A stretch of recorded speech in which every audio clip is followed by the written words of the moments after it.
Buster. You have the love of humanity in your hearts. You don't hate, only the unloved hate. To those who can hear me, I say, do not despair. The misery that is now upon us is but the passing of greed, the bitterness of men who fear the way of human progress. The hate of men will pass, and dictators die, and the power they took from the people will return to the people. And so long as men die, liberty will never perish. Let us fight to free the world. Let us all unite. Don't give yourselves to these unnatural men, machine men with machine minds and machine hearts. Let us fight to free the world. Soldiers, don't give yourselves to brutes, men who despise you, enslave you, who regiment your lives, tell you what to do, what to think, or what to feel, who drill you, diet you, treat you like cattle, use you as cannon fodder. Don't give yourselves to these unnatural men with machine minds and machine hearts. You are not machines, you are not cattle, you are men. You are men. Let us fight to free the world. You have the love of humanity in your hearts. You don't hate, only the unloved hate, the unloved and the unnatural. Soldiers, don't fight for slavery, fight for liberty. The 17th chapter of St. Luke is written, the kingdom of God is within man, not one man nor a group of men, but in all men, in you. You, the people, have the power to create machines, the power to create happiness. You, the people, have the power to make this life free and beautiful, to make this life a wonderful adventure. Then in the name of democracy, let us use that power. Let us all unite. Let us fight for a new world, a decent world, that will give men a chance to work, that will give youth a future and old age a security. By the promise of these things, brutes have risen to power, but they lie. They do not fulfill that promise. They never will. Dictators free themselves, but they enslave the people. Now let us fight to fulfill that promise. Let us fight to free the world. Let us fight to free the world. Let us fight for a world of reason, a world where science and progress will lead to all men's happiness. Soldiers, in the name of democracy, let us all unite. Let us fight to free the world. Let us all unite. Let us fight for a new world. You, the people, have the power. Let us all unite. Let us fight for a new world. In the 17th chapter of St. Luke it is written, the kingdom of God is within man, not one man nor a group of men, but in all men, in you. You, the people, have the power. You, the people, have the power to make this life free and beautiful, to make this life a wonderful adventure. By the promise of these things, brutes have risen to power, but they lie. They do not fulfill that promise. They never will. Let us fight to fulfill that promise. Let us fight to free the world. Let us fight to free the world. Let us fight for a world of reason, a world where science and progress will lead to all men's happiness. Soldiers, in the name of democracy, let us all unite. That's why perpendicularity is a puzzle to you.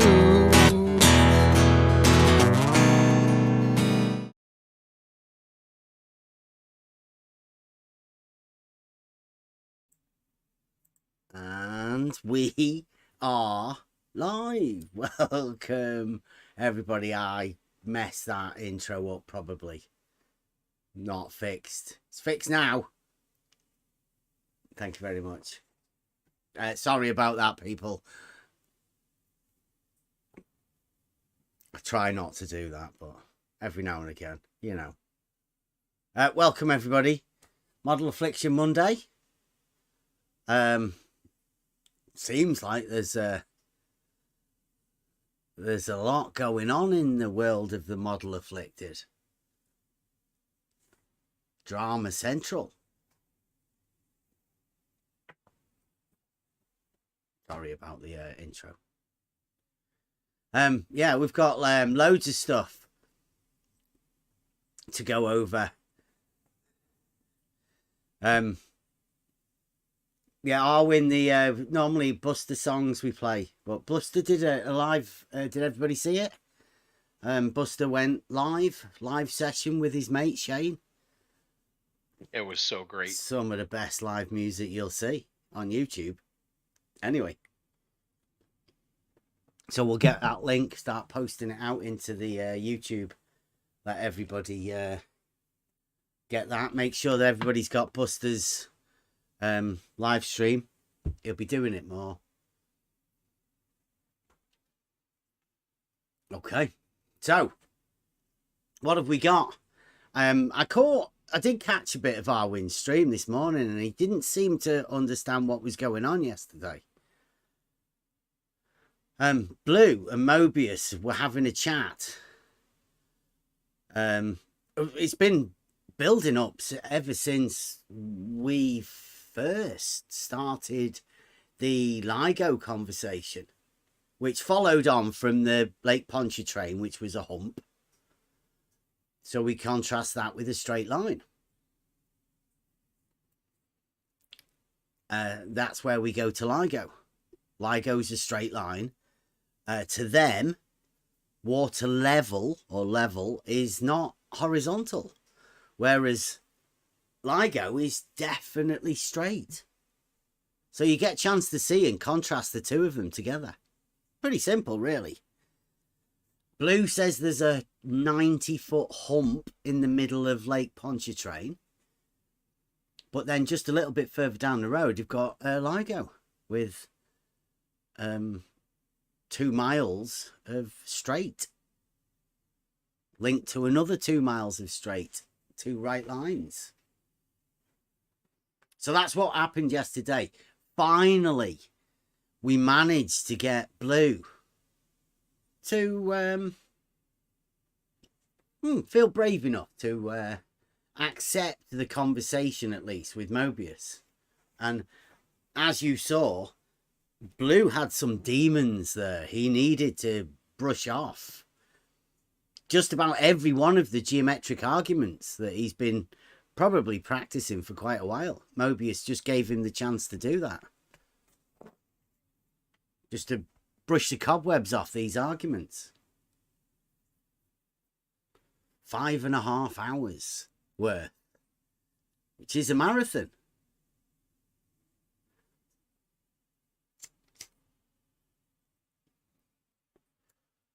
So what we were enjoying yesterday, maybe a bit too much for most people. It's a long debate, but it was more like a 12-round boxing match with Mobius versus Blue in the boxing ring. And by the end, well, pretty soon, straight into it, Mobius was just pummeling Blue in the corner. Blue was dazed quite often, saying really silly stuff, which we will go over. I will clip all of the bits out of that because it's a genius masterclass of how to talk to someone. You didn't watch it, Arwin?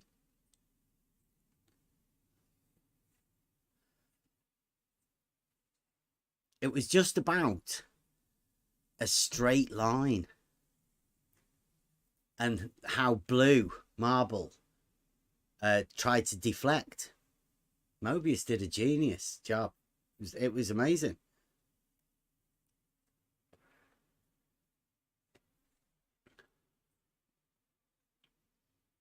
One of the best arguments, I think, on the scene at the minute. I bet Baldwin couldn't go up against the geometric argument.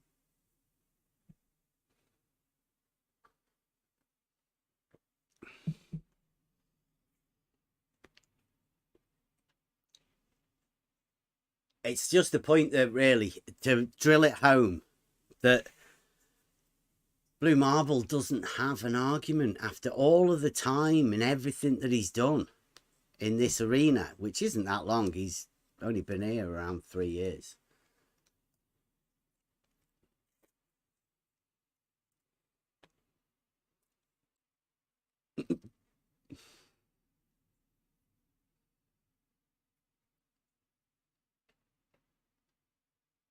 Wow, in the chats already. Okay, so we had that, and we also had last week Betty, the Globe Logician, giving us the the modern day version of Eratosthenes. Well, not the modern day, the modern day interpretation of somebody who's been a historian, a globe logician, who's gone back and looked at Eratosthenes. I'm just in the process of cutting that one out and putting that as a standalone.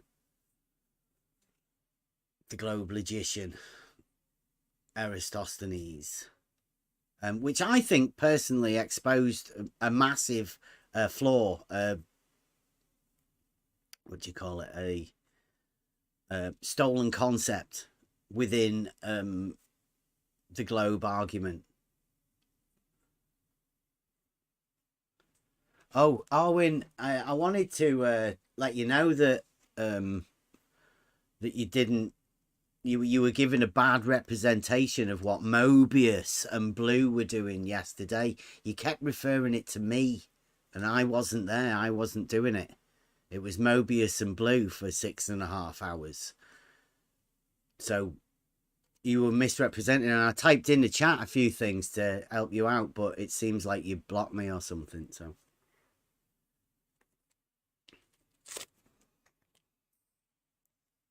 I couldn't let you know. I also would like to have let you know that Buster was doing live, but obviously because you blocked me and I couldn't type in your chat,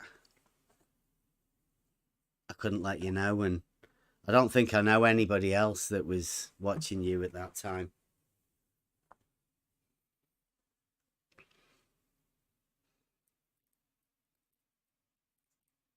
So anybody got anything else to go over? Anybody would like to go over any of the Eratosthenes from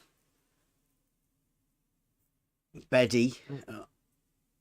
I can say about Betty's presentation this thing that it cannot be used as a proof of anything, because in this convoluted inferring, it is there is circular reasoning inside, because we have to have two things together, and they have to be proved separately.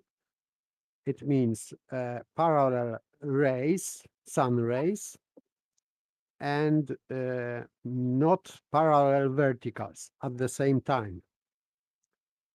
And they are not linked by this is not cause and effect relationship, because nobody can say that because of parallel rays we have not parallel verticals, and vice versa, because they are not linked with causation. So they have to be proved separately, and if they are used in that kind of so-called syllogism, it is not really syllogism, but in that kind of inferring, it is just circular reasoning, because Betty used this as a chain reasoning and or chain logic that as assumption, of course, as two assumptions, but they have to be proved if you separately, if you have to prove the globe, for example.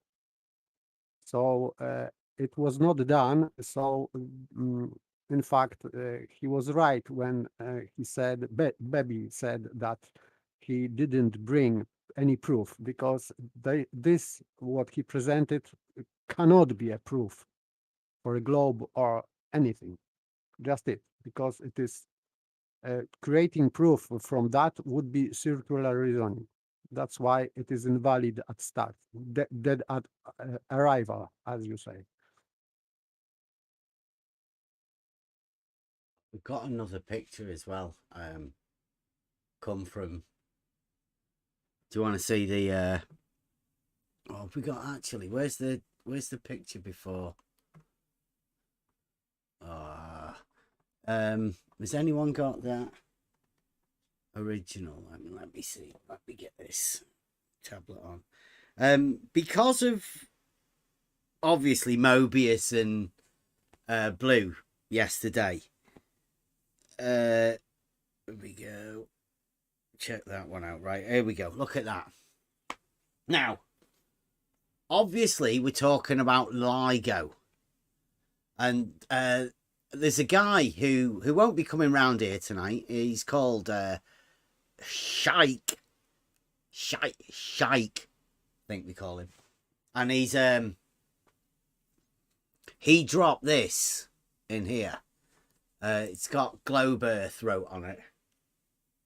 It's got two guys with surveying things, and they're on a straight line. It says Hanford. Here we go, Hanford LIGO Observatory. So this is what well, it's not Hanford, it's not LIGO at Livingston, where Mobius was talking about. I don't know if anybody knows this argument. Does anybody know why he'll have chose Hanford for this particular picture? I don't know yet, but from this drawing, this is more and more horizontal tangents and levels here. So I have 2 levels.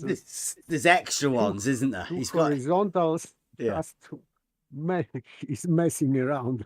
Right. Well, you were here for the twin tangent conundrum. I have done one to fix it up to give you an idea. But he's got one guy here at this side. It says horizontal tangent at the 29.63 feet end station over here. 29.63 end station. And then he's got a horizontal line that goes all the way over here to this guy. And this one here says horizontal line tangent at 533, which is here. So Does he's anybody just- know who might have produced this picture for Blue? This, I think, it is Rumpus' idea. This is what F.E. he- Dogma. F.E. Dogma. F.E. Dogma did the twin tangent conundrum. Yes, didn't he? yes, but Yeah. this adding the second tangent to another circle, I think it was Rumpus's Yeah, at a idea. higher elevation. But F.E. Dogma said he didn't have two tangents on the same straight line. Well, as you can quite clearly see here, it's got a tangent here and a tangent here. It's at the other end of this same straight line.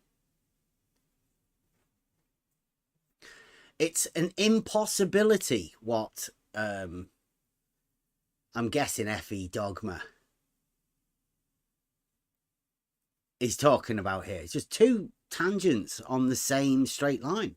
Well, actually, what he's drawn is he's got a tangent here, and he's calling this horizontal line a tangent line, and then he's got it going over here, and at a certain distance on the tangent, he's going to have another tangent point. Impossibility. F.E. Dogma is showing you how ridiculous the globe model has to be. Or either that, or F.E. Dogma is seeing how many people he can fool with impossibilities. Because that's what he's doing right here. F.E. Dogma is drawing an impossibility and handing it to people. I don't know how many people have noticed it. I don't know how many people have let it pass. And how long F.E. Dogma's been getting away with this sort of stuff. As soon as we spotted it, I think it was you, Paper, wasn't it? You spotted Yes. the two tangents on the same straight line. Yes, but still, I have to admit that then second level line wasn't invented yet. This is new invention. Yeah, he's put another curve line in here, and as you can see, I'll get the other one, the new one.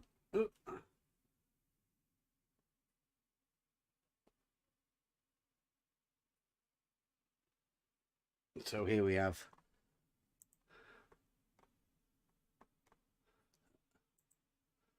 this is FE dogma and the twin tangent conundrum. So he's got two tangent points, one at each end of a straight line.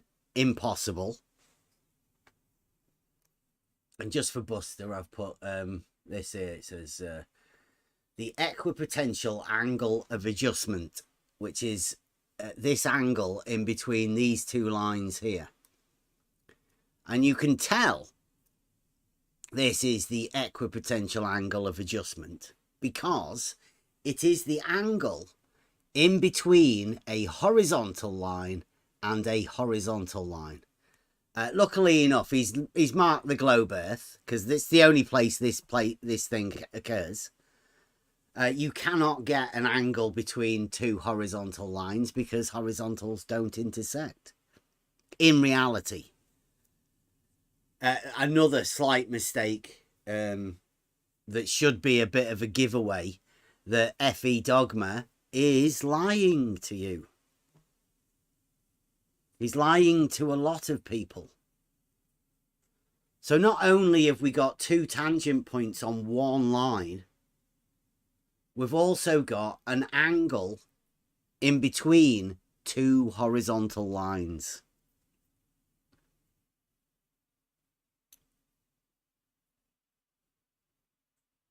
And of course, diverging verticals because... as a consequence of these horizontals intersecting and having an angle in between horizontals.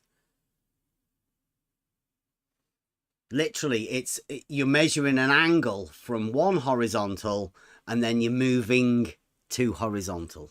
You move an angle from the horizontal to the horizontal and the angle difference between the two. Like, it's literally ridiculous. And for anybody to let FE dogma get away with doing this, well, I'm guessing they let him get away with it. This is the globe model. This is the globe Earth. They're showing us that this globe Earth doesn't comport with reality at all. It's ridiculous. This guy over here on this side, he's pointing up in the air. How can he have a level, auto level, horizontal line pointing up in the air? What's that about? That doesn't happen in reality. Horizontals do not slope. There is zero slope to a horizontal in any direction. And that's any horizontal anywhere. Every one of them will have zero slope. Just like verticals. There's no tilt to a vertical. And if there's no tilt to a vertical, then how do they intersect? It's the same with a horizontal. If there's no slope to a horizontal, how do they intersect? In reality, they don't. And by the way, he made mistake here because this outer level horizontal line, of course, should match the other outer level horizontal line, but he didn't draw a curved line according to their refraction, standard refraction, as they call it. And he should, but he cannot do that because then he should curve upward both horizontal tangent lines. And to keep them straight, he has to draw these dotted lines of auto-level horizontals. He has had to draw it draw it straight, and he should draw it bendy because of refraction. So this is in consequence in his drawing. Another one. Yeah. Well, obviously, as soon as you detract from reality and what is true and proven to be true, obviously there's going to be consequences from you stepping outside of those bounds. And there's loads of them. As soon as you start with this model, down the geometric side, because in reality, there are proofs. They are all within geometry. There's a book full of them. Proof on proof on proof. Never ending, right from the beginning, throughout the definitions. As proof of how the definition was formed, even. Right back to the basics. This is where I'm thankful, really. Fight the Flat Earth started me down this road into this group of people. Because obviously I was already on my own journey, but Fight the Flat Earth particularly diverted me into 24/7 Flat Earth Discord. That's where the first place I came, because I had questions for people. I still have questions. It's those questions that seem to upset people, but I've had them all along. There's questions that can't be answered. I now know that you can't answer some questions. But you need to realize that for yourself. And that's what this journey's done for me.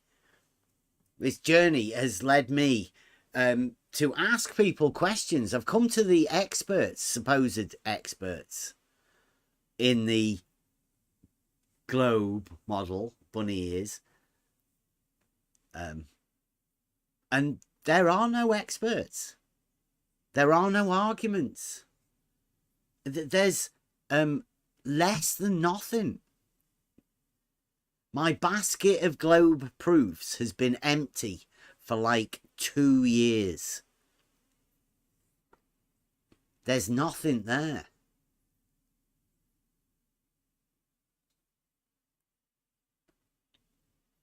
But that hasn't helped me come to any sort of realization, because I never had the model in the first place. I didn't have to dispel it because it wasn't there. I've been able to have an inquisitive format for my questions of everyone, even myself. Anybody that comes into this Discord will know how it goes. We all just ask each other questions. If you've got something puzzling you, try and ask the question. But what we have learned is that any questions about what happens in Narnia are irrelevant. You're best off trying to formulate an argument. That argument means that you have to relate something to something else. We were going over this today.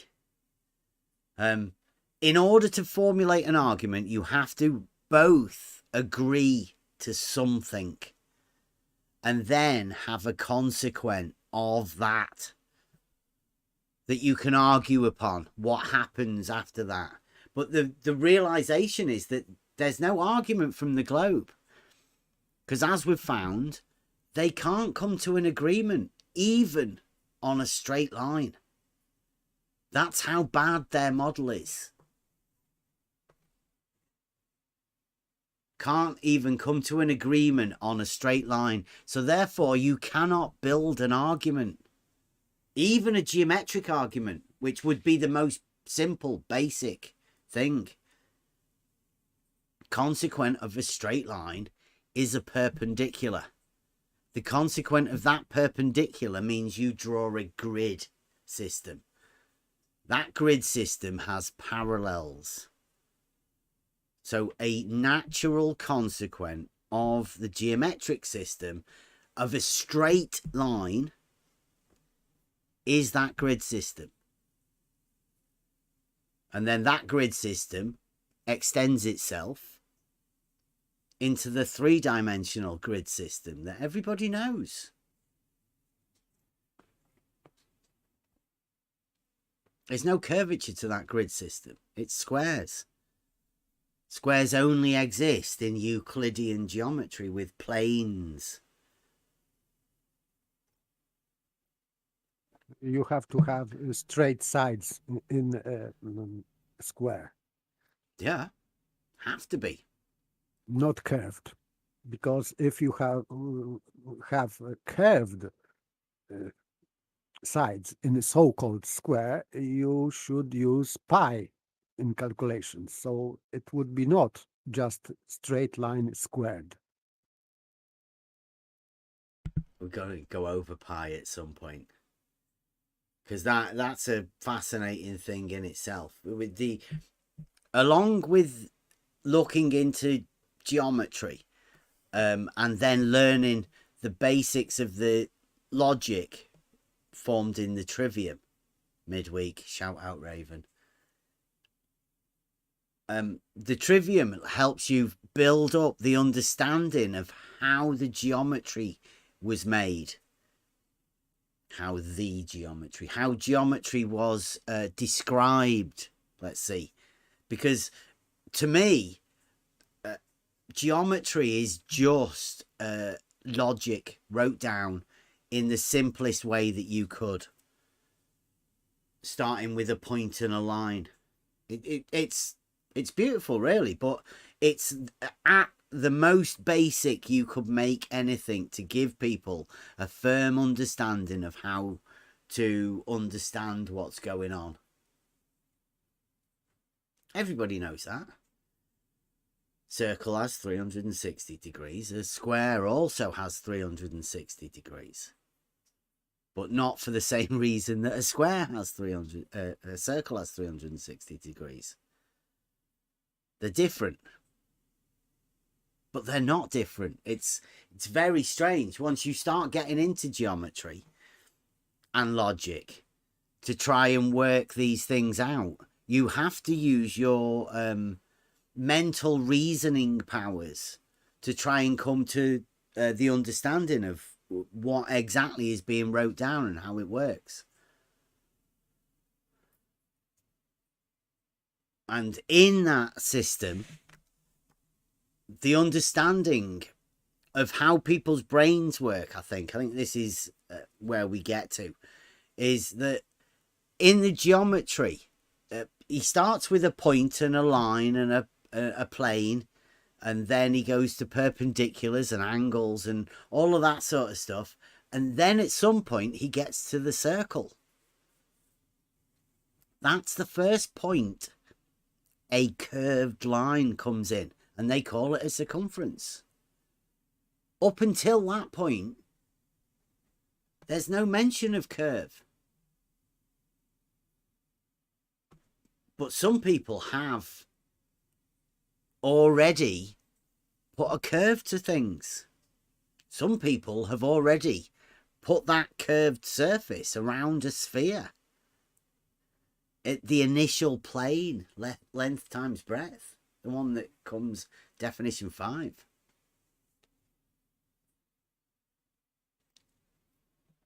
So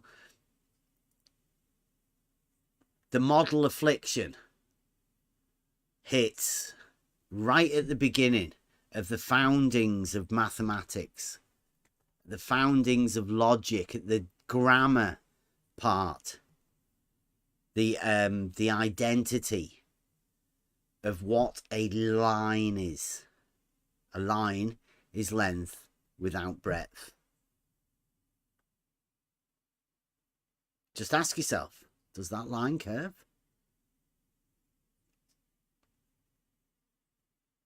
I'd say no. But that depends on your model affliction. It depends how strong your model affliction is. At what point do you put a curved line? When do you have a definition of a curved line?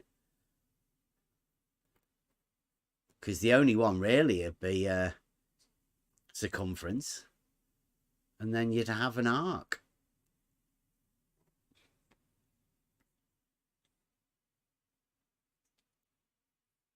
That's about it. You want to start dealing with functions and graphs and stuff, you have X and Y within the formula. The X and Y are the axis of the graph. They're straight.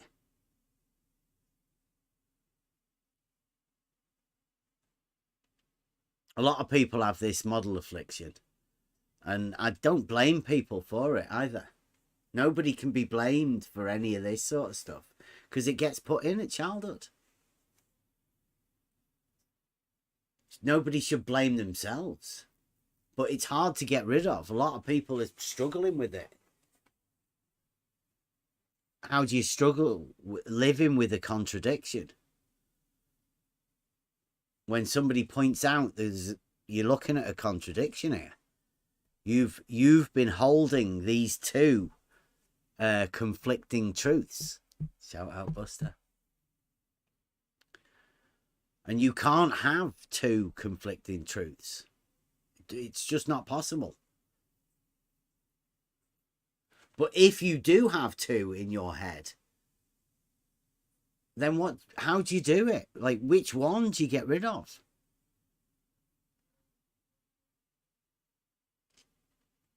You don't. You keep both. That's the trick. That's madness, though, right?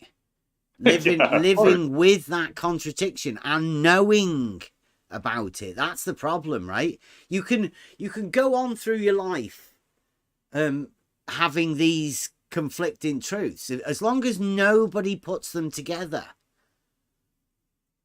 then you don't know. You can live completely happily with them. But the moment these are brought together and you are forced to look at them both together at the same time, that's when problems occur.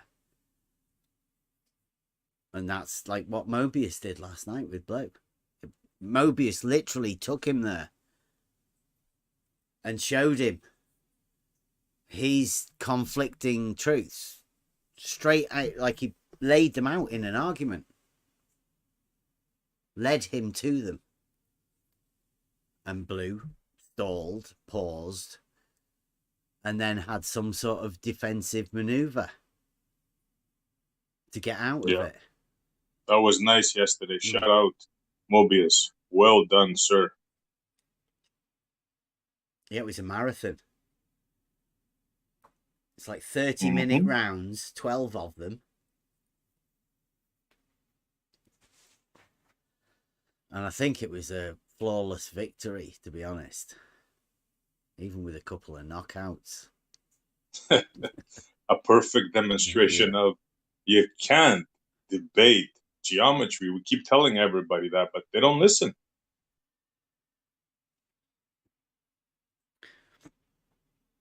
Well, I've been saying for a while, they will never give up the globe. You can't give up the globe. The globe is a model that you've built. You personally have built every piece of that model.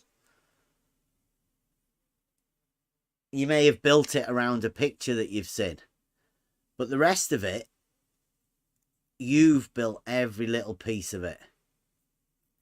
Polyfilled bits and come to whatever conclusions you want. So they'll never get rid of that.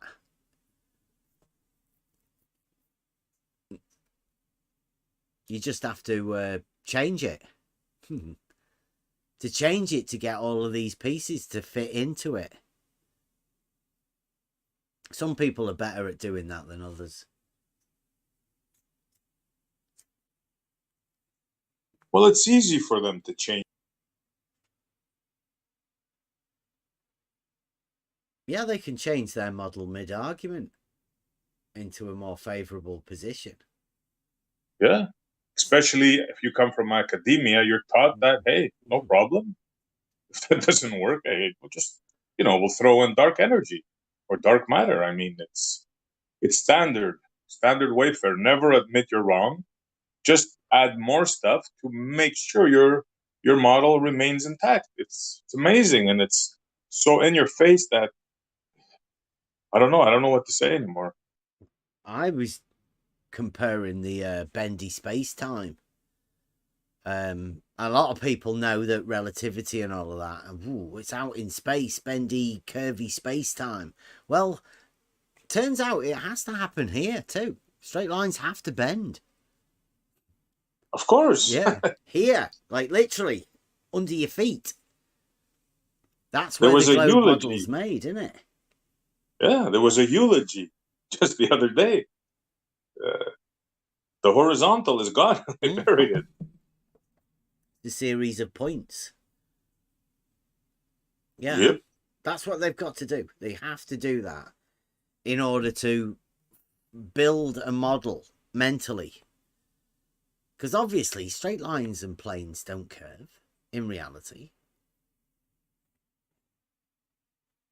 And in reality, verticals are Straight. Everybody knows they're straight. and parallel, right? Well, they're geometrically perpendicular because it's straight. To horizontal. So that you naturally can only form a grid system with perpendiculars. That's the only thing you can do. And they are parallel within that system, mathematically, geometrically. I don't see why it shouldn't follow into reality. That just doesn't make any sense that they'd do that. They can't help themselves. System. Go on, sorry. Right at that point where you just brought them right there, right? That's the bridge. Yeah. So right there at that point is where the globe filter comes in. Wham! And it tells them, look, yeah, but it has to curve. So that right there, that's where the horizontal gets sacrificed. The altar comes out, they sing a song, and it's over. And they bend it. That's as simple as that. Yeah, we've had some ridiculous stuff. It's crazy. It happens every time on land, on water, on canals, bridges.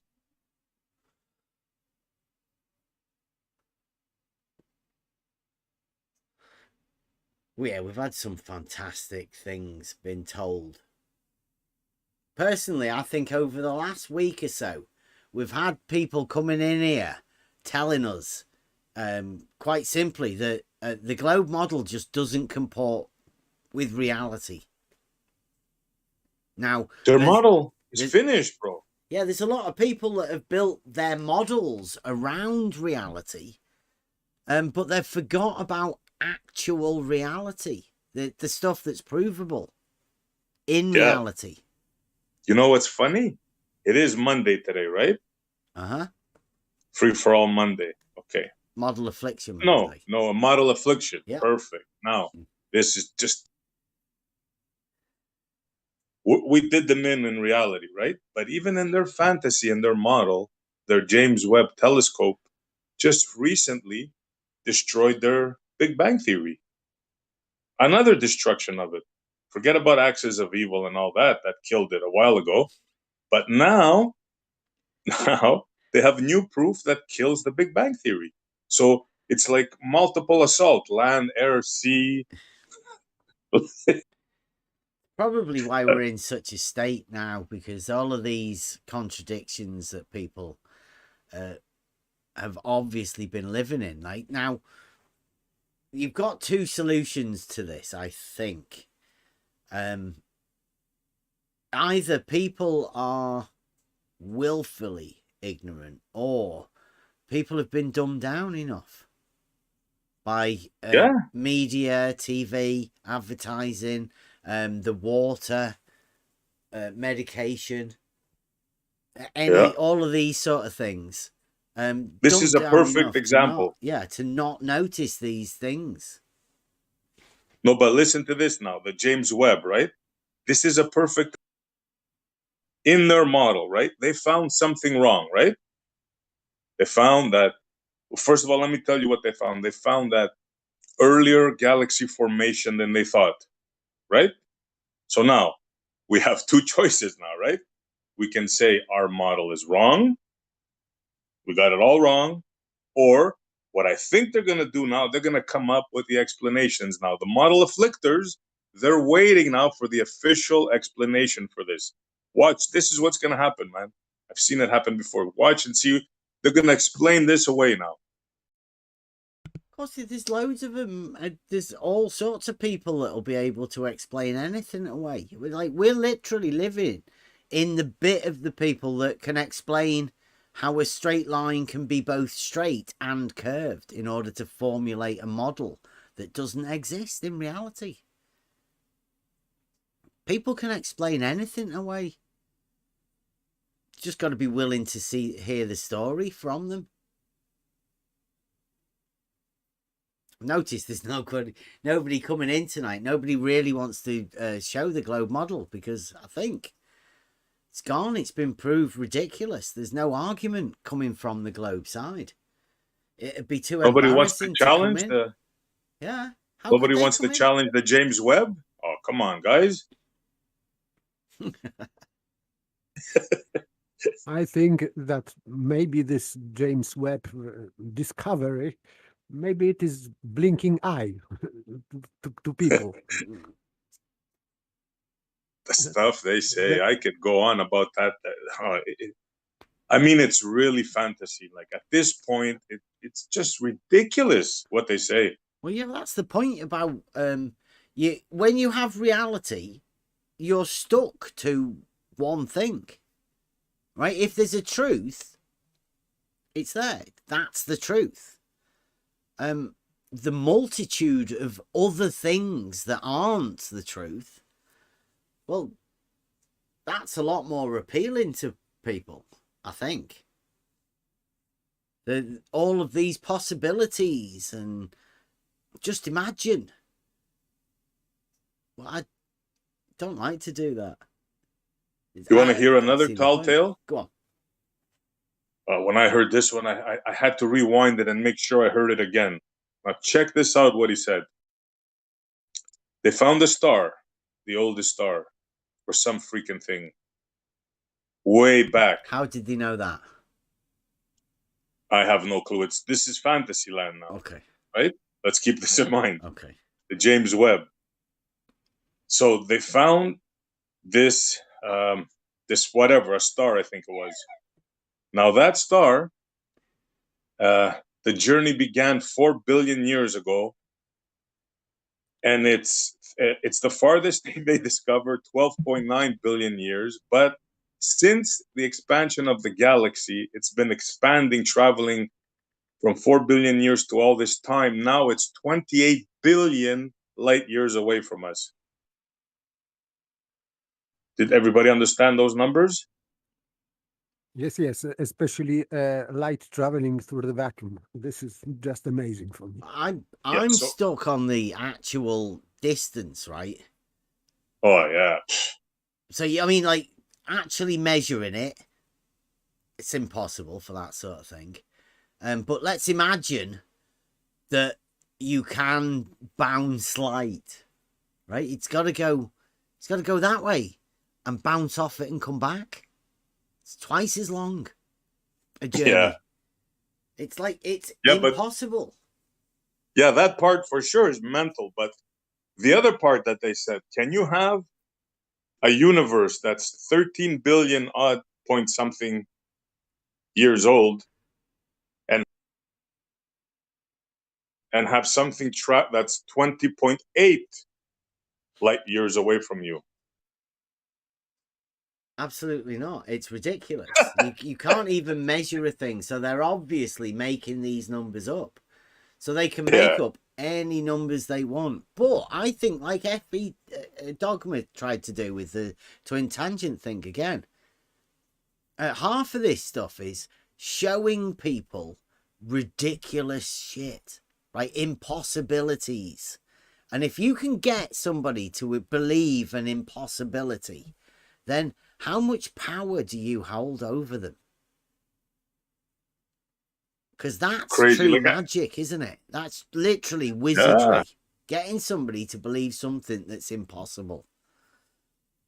like, I can't be the only one that heard that realized that what he said is like nonsense. Like, how can they believe this stuff, man? So people will believe anything. So it's either they've been dumbed down, or there's some other sort of voodoo going on. And I personally, because I've come to realize that the strength that the trivium gives you, finding your own proof, gives you an understanding to cut through most of this sort of stuff. I think they've just took that away. If they take the natural, logical learning ability away from people, you can get people to believe any old shit. Yes, because Literally.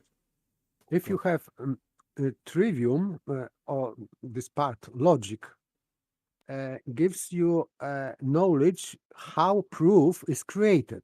If you don't know how proof is created in logic, it means that if they even take away this proof from you, people don't know what they took from you. Mm-hmm. Because how can you know what they took from you if you don't know what it is?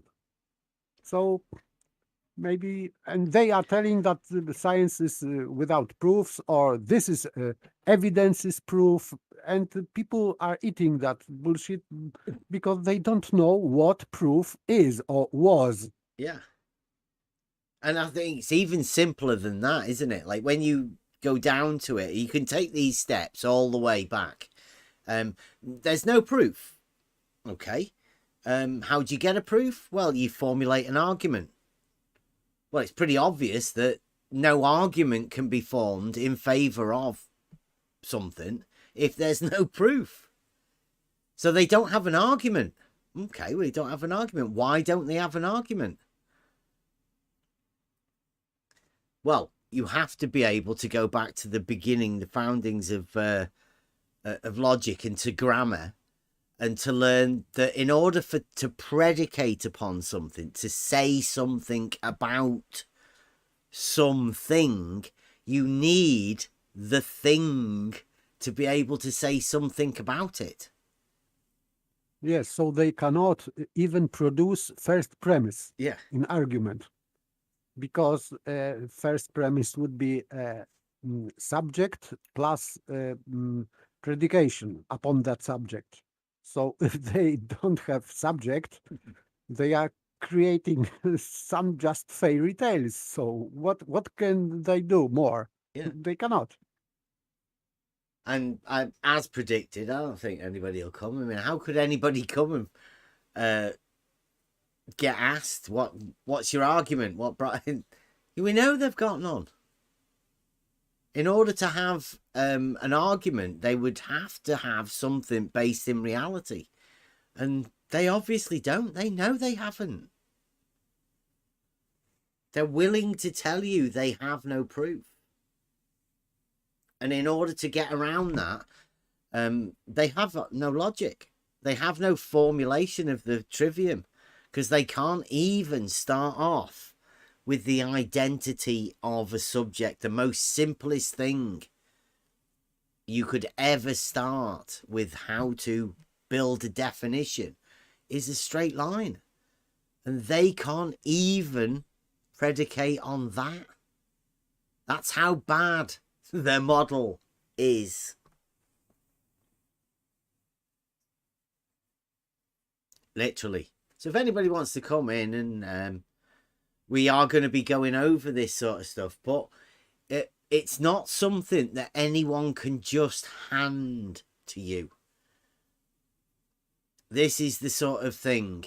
I was explaining to my son earlier today. We have the word experiment.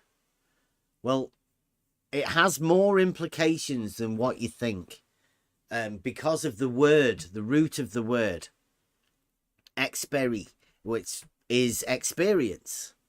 Yes, experience. So Yeah. you have to see that, or hear, or touch, whatever. Yeah, you have to actually. It has to be. Yeah, you have to be able to do something in order to gain the experience. Step Yes, one.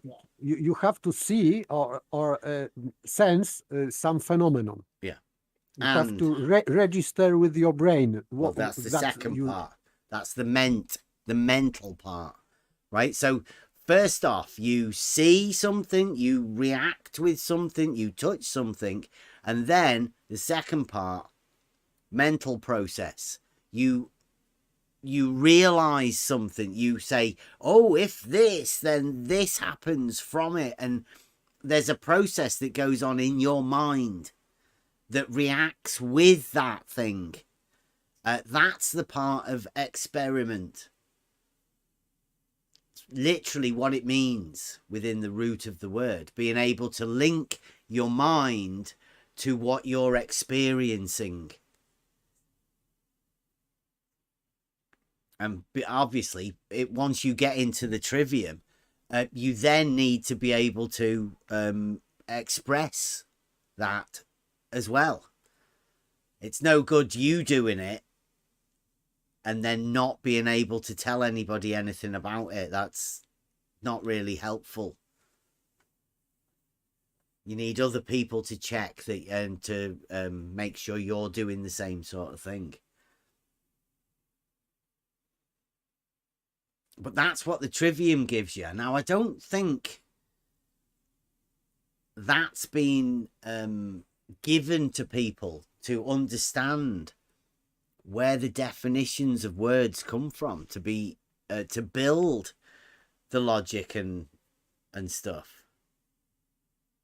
Been asking people for arguments for a bit. It's hard to do as well, isn't it? To start formulating logic, making arguments, especially when most people have come from a place of ignorance from this. Logic seems something that should be taught in academia or whatever, but it's not. Logic should be taught to everybody. It's the way to cut through bullshit.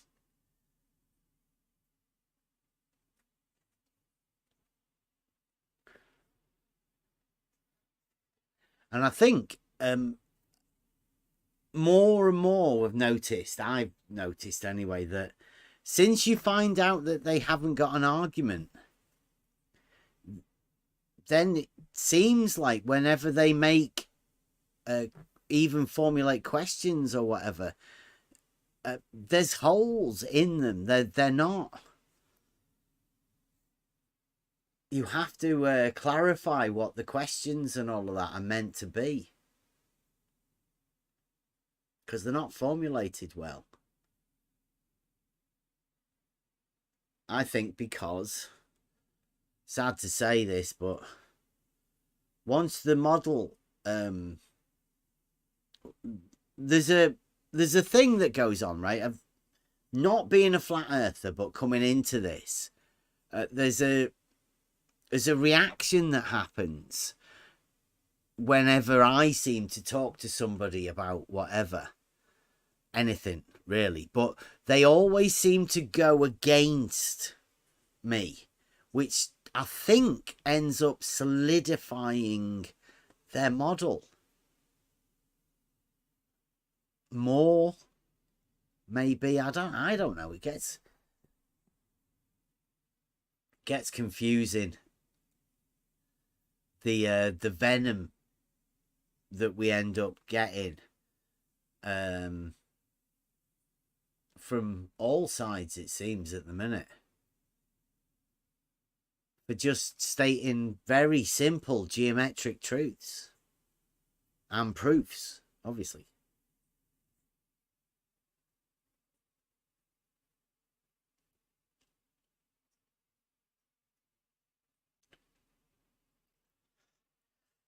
Logic should be intuition,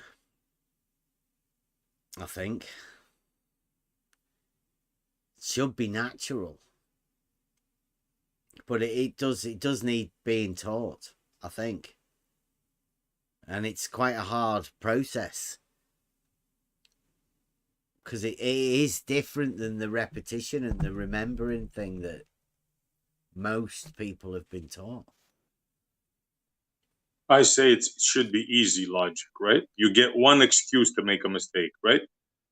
You put your hand in the fire in the campfire accidentally once, right? Mm-hmm. And then you say, oh shit, I best not do that again. I mean, come on.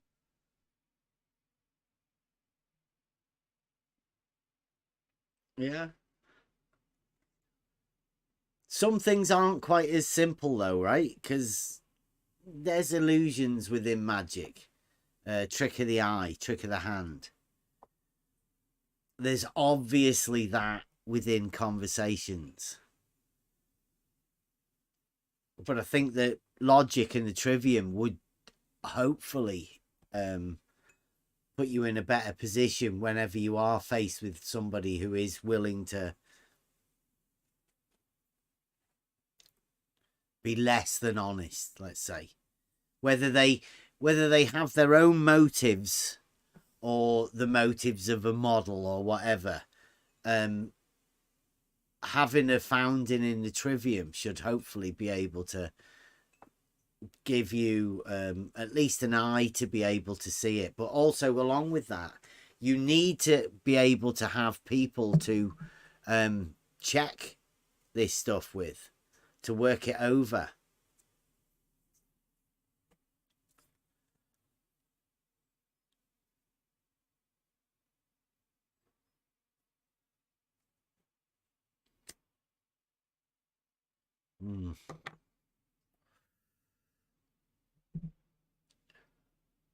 And logic is only one. For example, there are some people that are, say, mentally disabled to some grade or sometimes totally.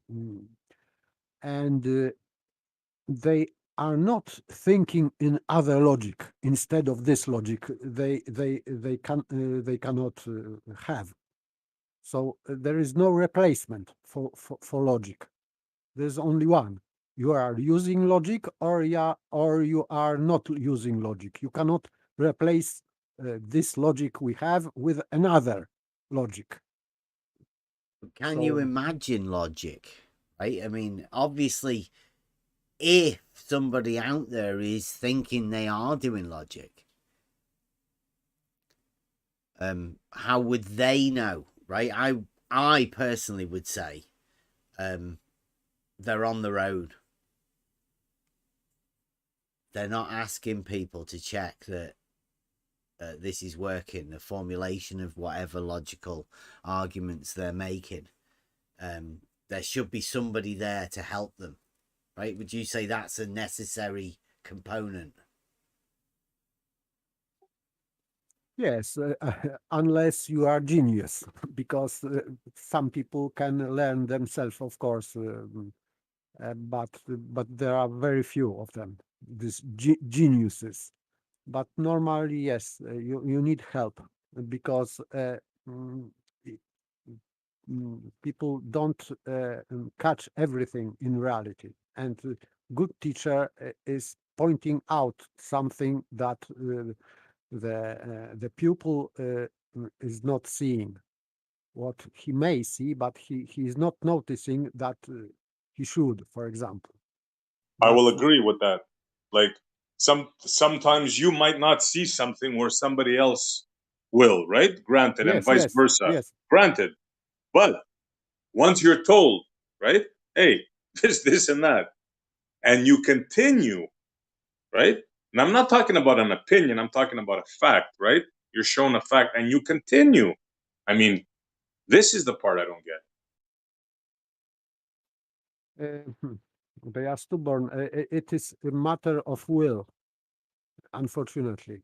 And it is very hard to incline someone's will, because if he is not willing to change his mind, even if he knows that his mind is not correct, for example, some error in inferring or in argumentation, and he is not willing to change his argumentation according to fallacy, for example, this is difficult, because it would be rather work about his will, how to incline his will, maybe change his motivation or what, I don't know. But this is not about strict logic then, but about what he is willing to do.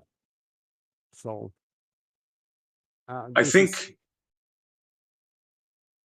it's a combination of pride and ego. Like, take the straight line, for example, right? How can you argue that? Like, how can a logical adult argue what a straight line is? This boggles my mind. I'm telling you. You can, of course, you cannot argue. It is impossible. That's why. But yet, they do. We've had shows for what, 2 hours? Yeah, trying they to don't pass, argue though, do they? There's no argument coming Yes, from yes, them. it is. No, point. that's the wrong word. Yeah. Fight against, or I don't know, try to, I don't know what the word is. Yeah, they are trying to fight against logic, and they are trying to use logic, but it fails. It doesn't work. So the discussion about straight lines is ended rather sooner or later, or ended with ad homs or whatever, because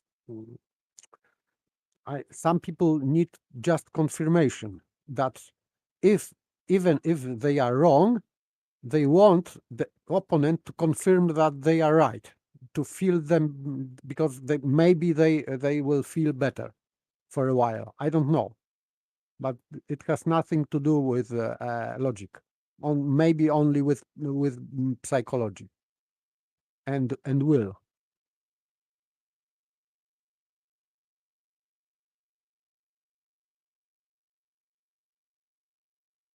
Yeah, we have to keep striking it home that there is no argument. In fact, when I've been thinking back, I don't think I've ever heard a good argument.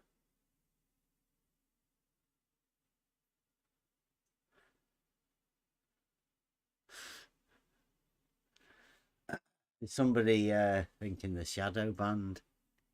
I got told not to talk about this person, so I don't know whether that's been lifted or not. Can we make sure? Ridiculous. Yeah, so formulating the argument is obviously going to be the next topic. Because people are thinking now, shit, can I make an argument? What's he mean? Is that not where we just shout at each other?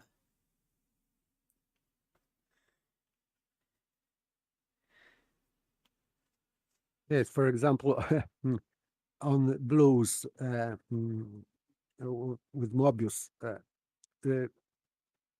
formulating an argument for blue and for just globe side is telling story, fairy tale. And the longer fairy tale is, the better argument. Yeah. But it doesn't work in logic that way, because you can formulate an argument, as always, in 3 sentences. Yeah. because 3 sentences give you a syllogism, which is proof and argument, of course, and then opponents can argue about this argument. But how can you argue about the story, the novel? You cannot. It is what it is. And then Brenda is coming and talking about that Arthur Conan Doyle proved that Sherlock Holmes existed. So this is just good story for Nuthouse, but maybe as an exercise for patience, but not very good exercise in logic at all. I had a quick go today. Do you like my logic in the live chat there? Bit of globe logic to sort of it's just to let them know that you can try and do this logic. You probably get away with it, right? That's the idea of globe logic, isn't it? To make something that sounds like logic that might convince somebody that doesn't know what logic is. I think it could be a new sport. See how convincing we can make not logic sound like logic to a glober and see whether they can take it on. Do you like that? When logic sounds like logic, but it is not, there are many jokes upon that. Yeah. But this is the component missing in this, I think, with first conversation with Baby, I mentioned that because, and when we were on Trivium part, I think also that formal component, how the argument is constructed, this is one part, but another part is if the premises or predication are true. This is called formal part, how it's constructed, and material part is what it is inside it.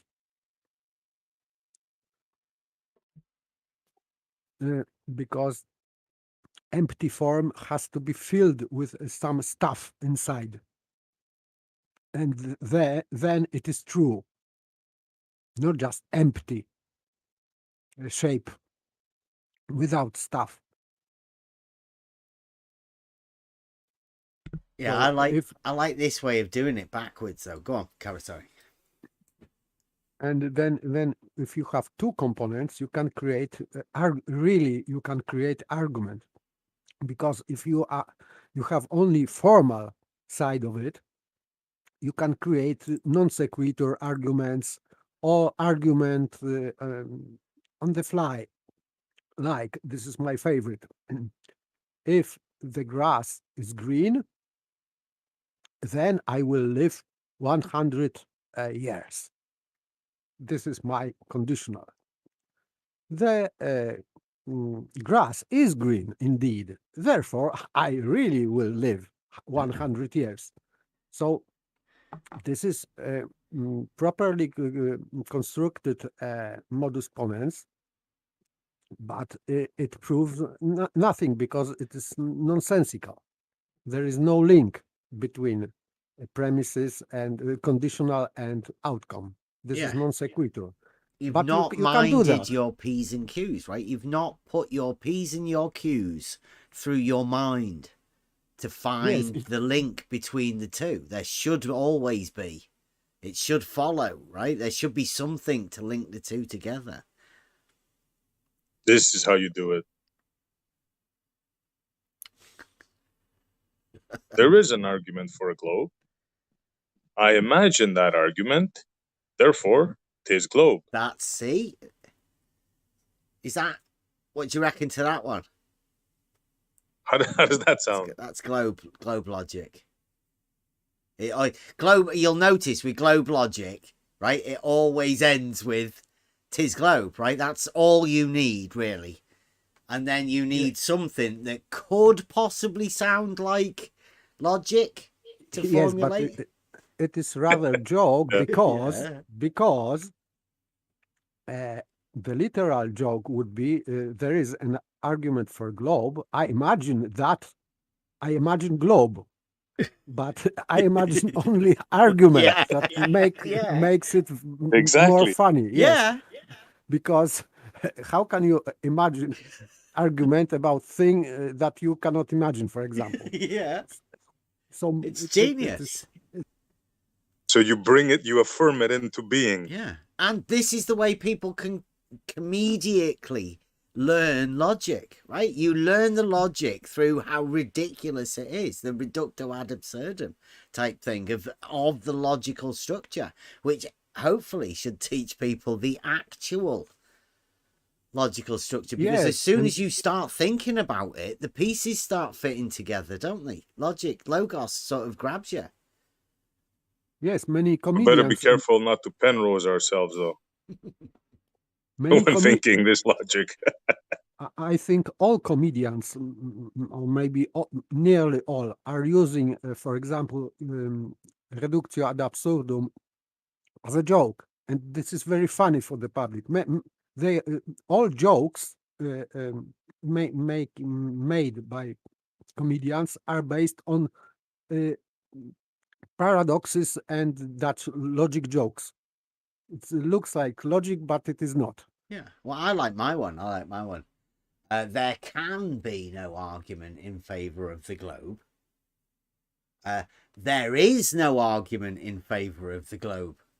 Therefore, 'tis globe. That sums up globe logic for me. This is baby logic. Yeah, two statements and then a contradictory answer. Just globe. It's the end with globe.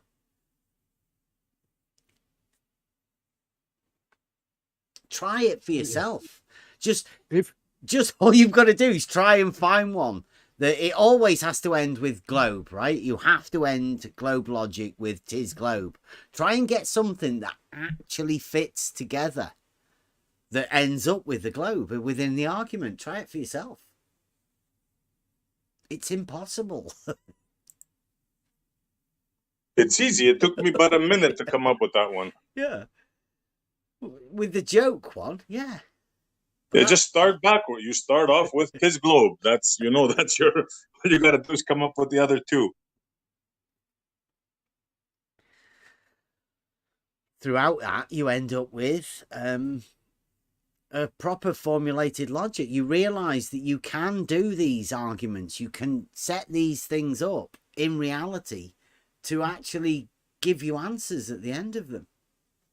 They do exist, just not for the globe.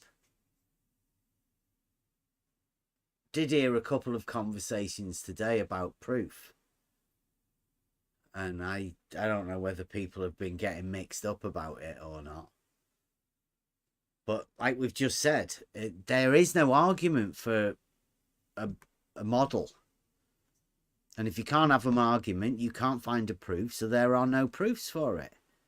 Well, okay, there's no proofs for models, but proofs do actually exist. There are things in reality that you can build an argument around, because you can predicate upon things and say things about them. So you can build arguments and therefore formulate proofs. You can get a proof in reality. So they are there. And science is the word science is the acquisition of knowledge, how you gain knowledge.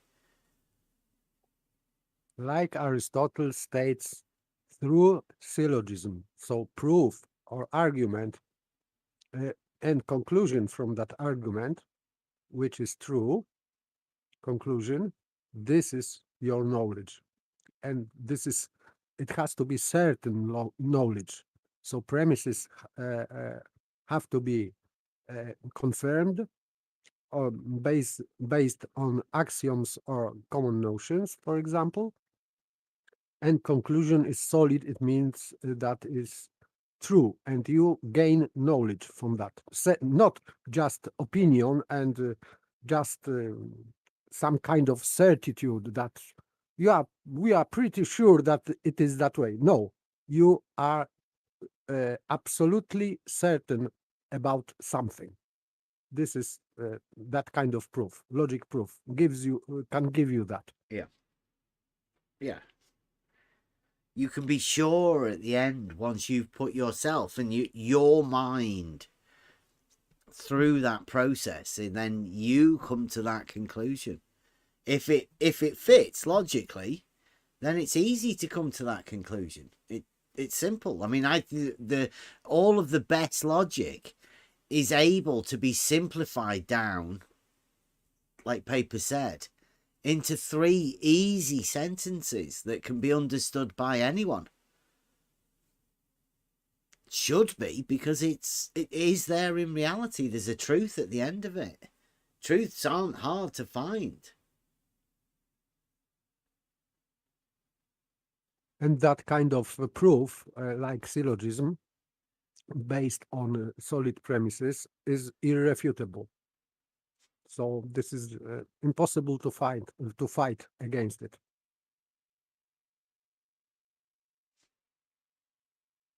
This is also called apodictive proof, because this is, and I think it many people can find it oppressive proof, because they cannot fight against that, and some people are getting angry from that, because there is no way to fight against this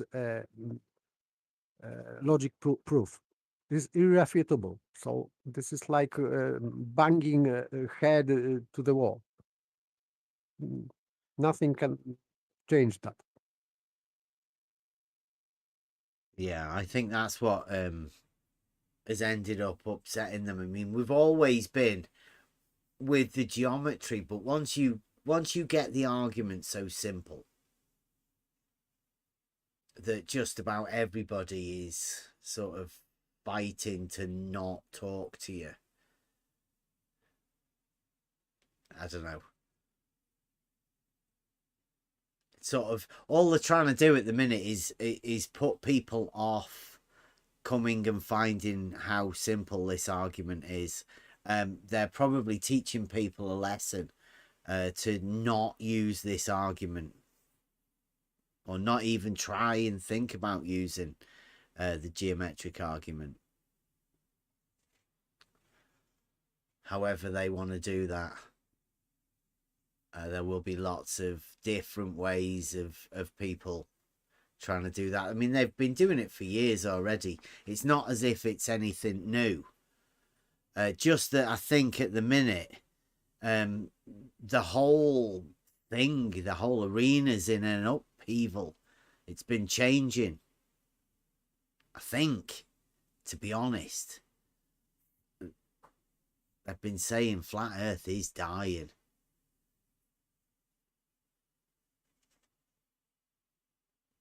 The globe's going with it, right? Because that flat Earth, globe Earth argument, if flat Earth goes, the globe has to go, right? This what's the globe arguing about? There's no flat Earth. It's symbiotic, works Yeah. both ways. Yeah. So yeah, it's in an Can't upheaval. have one without the other. It's true though, isn't it? Why would you argue if the other one's gone? What is there left? There's only reality that you're talking about. Since everybody's globe model is their own mind model anyway. You just carry on living your life. Just go back into the zombie world.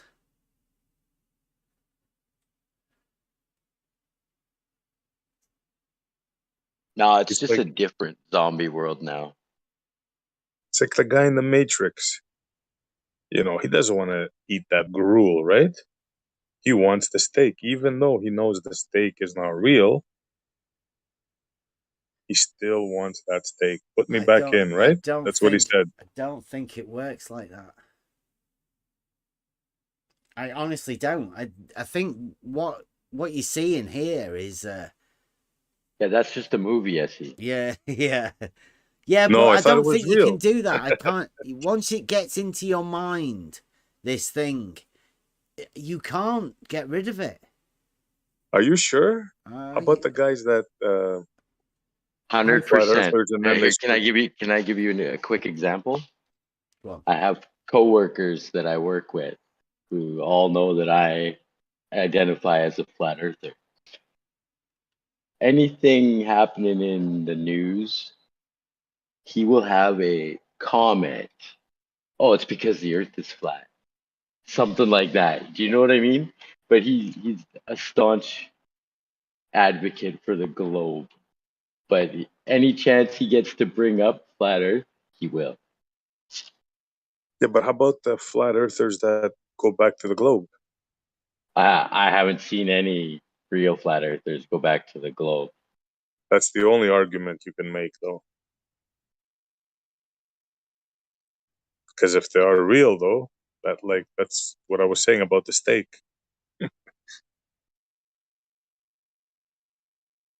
If we I- assume that, yeah, I think that scene, as I remember it well,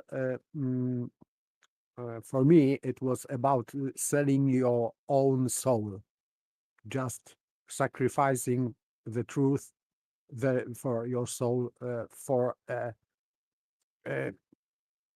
appearance of happy life, but not true happy life, because Yeah. he knew that this life is not real. So just sacrificing truth for the lie for no reason. For me, this is just not very realistic scene, because I cannot imagine person who would make that kind of choice. I just cannot imagine. Right, I see what you're saying, but it's even worse than that because he sold out his friends, right? Yes, of course, yes. That's half of it, yeah. Not only did he do what you did, which is like unthinkable, but he had to sell out his friends to get that deal. Yes, but to get nothing, and he knew that he will get nothing. Illusion, just illusion. So he Yeah, was selling his own soul, his friends, for nothing, for illusion. exactly. But to him, it was worth it because he said, I know this steak is fake, but damn, it tastes good.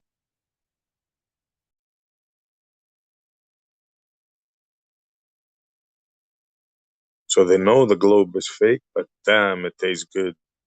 And you have nobody on your head calling you an idiot and this and that.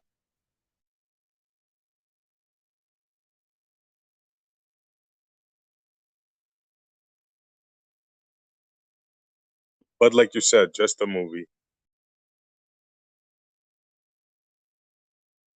it's good though, because that movie is an idea of what's going on in people's minds, right? The Matrix is a place where you can take your mind to.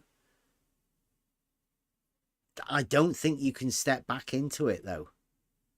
You can be taught that nice, comfy lifestyle of the princesses and the white knights, and be brought up on fairy tales and go to school and have a nice, pleasant life, and then get a job and carry on and get married and have kids and carry on and just live in that. You're living in the Matrix. Everything's been set up for you. You sit down of a night time, you watch the TV, you're plugged in, you're programmed how to do everything from birth. Once you step out of that and truly come out of it, I don't think you can go back.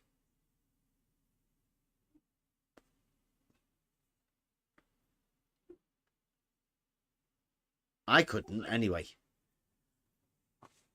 I would Especially say now. that some things, of course, because in Matrix it is exposed as artificial life, not real. Yeah. But for me, in real life, we have a real relation and also real social relation. And I would not, for example, advise people to give up with a real relation with real people. Mm, but some relations in our life are just created, not by natural um, association and natural contact with other people. They are just programmed how to behave in certain situations, for example, and this would be artificial. And I am not especially always against that, but I think that people should be aware that some things that are seems to be natural for them are really not natural.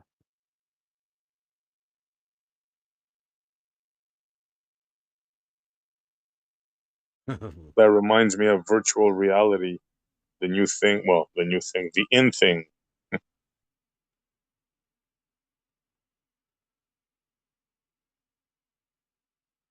What's that one called? Free space, or where people are buying property, they're buying land. Of course, they're doing it for The advertising. metaverse by Facebook. No, there's a world. What is it called? The metaverse by Facebook, Oh, yeah. aka Meta. Yes. Thank you. Thank you. I didn't catch the first part. Thank you, Rob.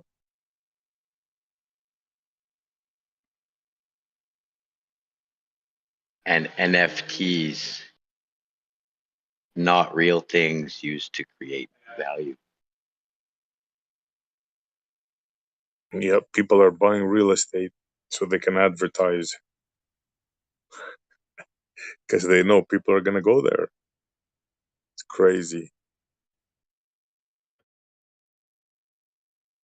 Ingenious, the person who thought of it, actually. Good on him. I can remember, for example, these toys. I say toys, but I don't know if I should call them toys. It was Yamaguchi or what it was. This electronic device which pretended to be some kind of animal, and you need to take care of them because he's crying when he's hungry, allegedly hungry. So you can click, you have to click something to feed them. So I would say that we are more and more living in artificial and virtual world, social world. And not now, if we are talking real person to real person, but many times we are just contacting with robots or programs. I can notice that many firms are using now just programmed script, and for example, advertising some kind of things to buy. I They are thought called Paper was the bot when I first heard him. Sorry, Paper. yes. But now I can because I have good hearing. So when they are changing, for example, when I say something, and they have to like change tape, and I can see the change in the noise in my phone. So I can I know that I am speaking with the robot or whatever, not real person. Maybe real person, but he was recorded and like 1,000 responses for any case, and and they are just changing tape. So this is funny, not funny, maybe funny once, but it's getting really annoyed. But this is where we are living in, and maybe many people think that they are talking to a real person. in other side of the phone cell, but they are not. They are talking to machine.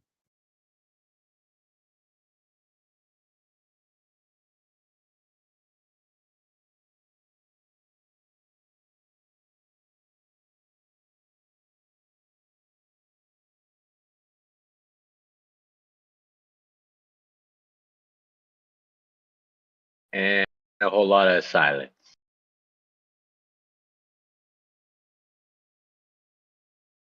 You No, guys heard of the intelligence that Google has?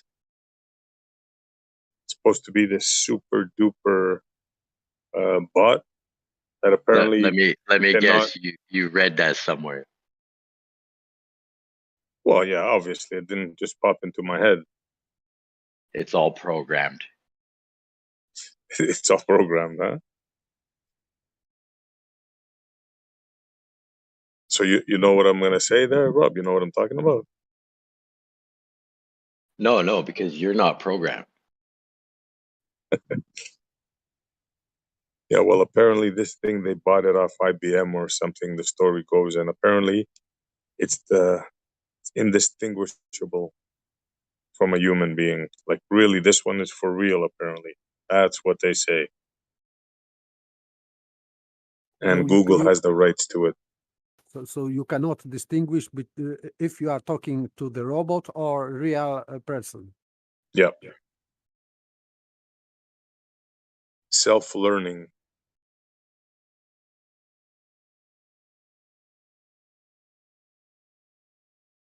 We call it the Wally bot.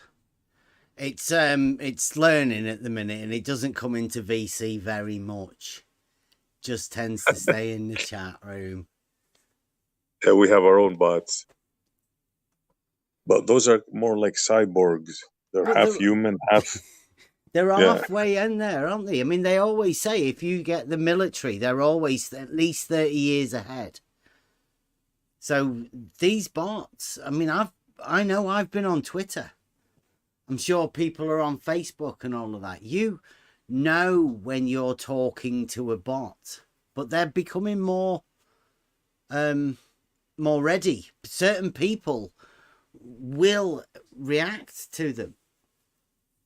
These bots have just so standard questions or standard answers to things that it's programmed. But there's a lot of people now, I don't think them to see it. They can't see this programming. So are the bots, is it indistinguishable from a human because humans don't really know how to communicate now? They've been dumbed down that much that they can make a bot that people can't tell? Or is it really highly intelligent? Or they were programmed by a human to act like a human. One thing is for sure, if we're finding about it now, that means it happened like 20 years ago. Yeah, that's what I'm saying. They've been dealing with it. Yeah, you've probably been on Twitter and Facebook and all of that, acting with them. You've been interacting.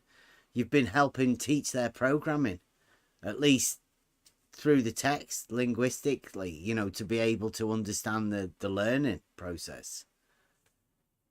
How to react to a multitude of different conversations. It's all been wrote down. It's all been recorded.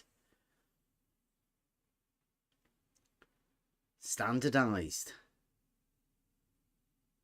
But the way to tell is the originality, right? I don't think the bots can do that yet, but I mean, who knows? Who knows?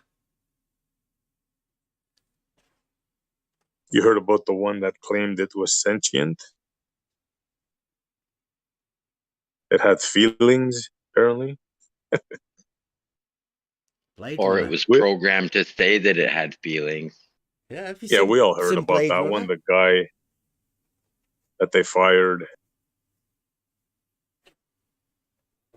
You guys didn't hear about that one? He claimed that the program, the AI, had rights and. Yeah, I guess I'm the only other one that heard about it.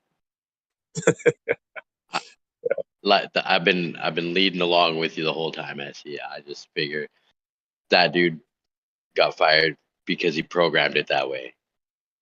It could be, yeah. I don't buy the whole story. Be stupid though to get yourself fired like that. Also, a story on the news, for crying out loud. Yeah. Which, look, it's model afflicted Monday, right? So we ain't talking logic now.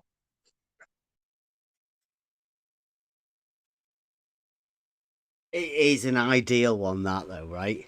You write a program, and in order for you to let people know how good your program is, you get your program to fire you. That's genius, everybody right? I mean, thinks- how good is that? It must be brilliant. That's something there, yeah. Thanks, Bev. That's exactly what I was thinking. Like, really? Such a genius.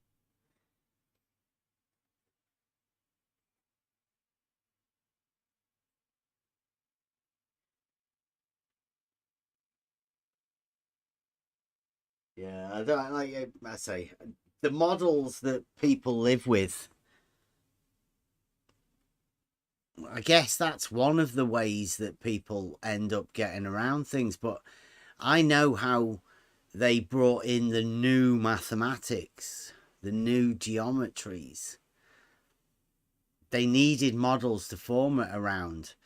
So I don't know whether that's a human condition, people to need models to base things around, to construct constructs, or whether it's a result of not having the logical understanding for you to formulate your own proof. Guessing it may be a result of you not having a structure to find proof. You need a model to just place there instead of that understanding of how to find a proof. Somebody gives you a model, then you can just stick bits to it. They'll tell you which bits to stick where, and you'll be happy with it.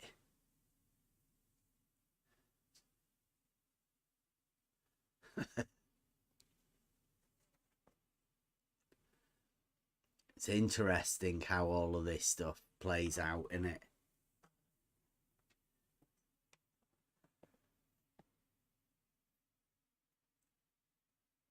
Yeah, I'm still just staring at brake pads. So, yeah, of course, Rob. So in baseball, right? When you get 3 strikes, you're out, right? I think so, yeah. That's the way it goes. Yeah. So now, Yeah, but you do get another at bat later. do you though? Yeah, if you go around again. Well, yeah, that's what the batting order is. Everybody's got they got a position in the batting order. Well, Oh, you get you may another. strike out, True. but you get another turn later. Damn. You just killed my thing, Rob. Thanks. Sorry, that's what I do I didn't here. think that one out clearly. It's obvious. I was gonna say the Artemis. They failed 3 times. The fantasy No, rocket launch. they'll forget about it for a few years, and then they'll come back and get another 3 strikes. Well, apparently they're gonna give it another go on the 23rd.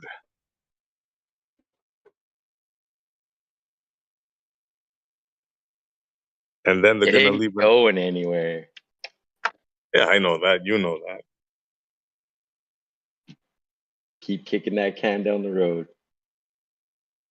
But I'm surprised they brought it up to this stage. Like they actually have a rocket on, on the pad, and ooh, everyone's excited.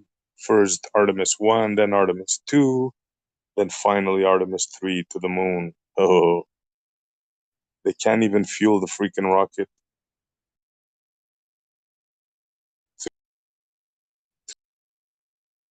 They had 3 tries to fuel the freaking rocket. All these fuel leaks, and you think anybody's gonna, in their right mind, is gonna get on that fucking thing? I sure as hell wouldn't. It's a painful process. Yeah. Too painful. Too painful.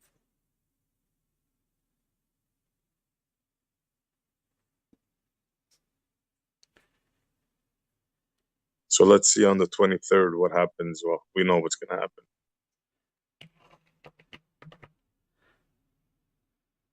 happen.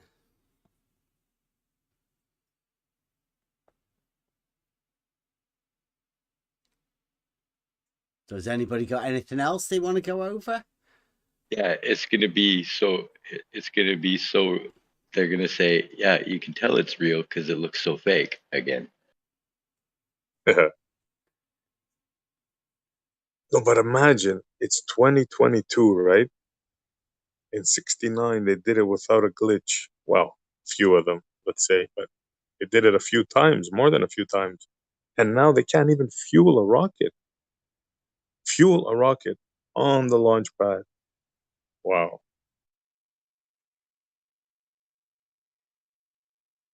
Quality's gone down, not up.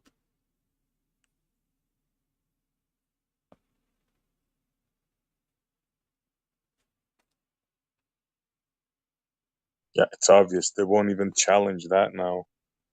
Nobody will even defend that because they know. I think a lot of people, they're starting to wake up.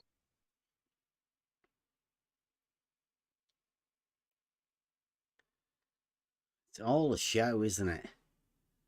It's just a stage. Did he not take the rocket to the stage? Isn't that not what they do? Stage the rockets.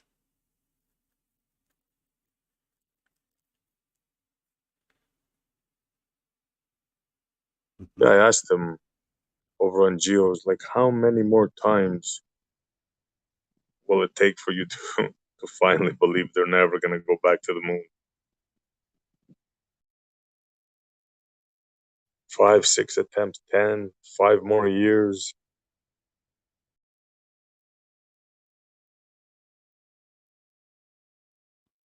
Never known a more faithful group of people. Yeah, yeah. That's There's extreme faith. always hope that somebody might come up with an argument. They might be able to do something that'll help them. If they don't know now, well, they'll figure it out soon enough.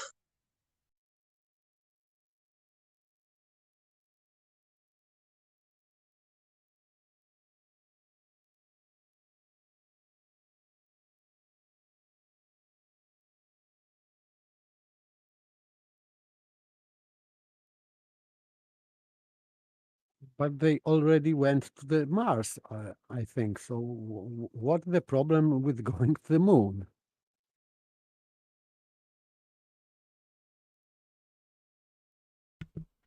It's out of sight, isn't it?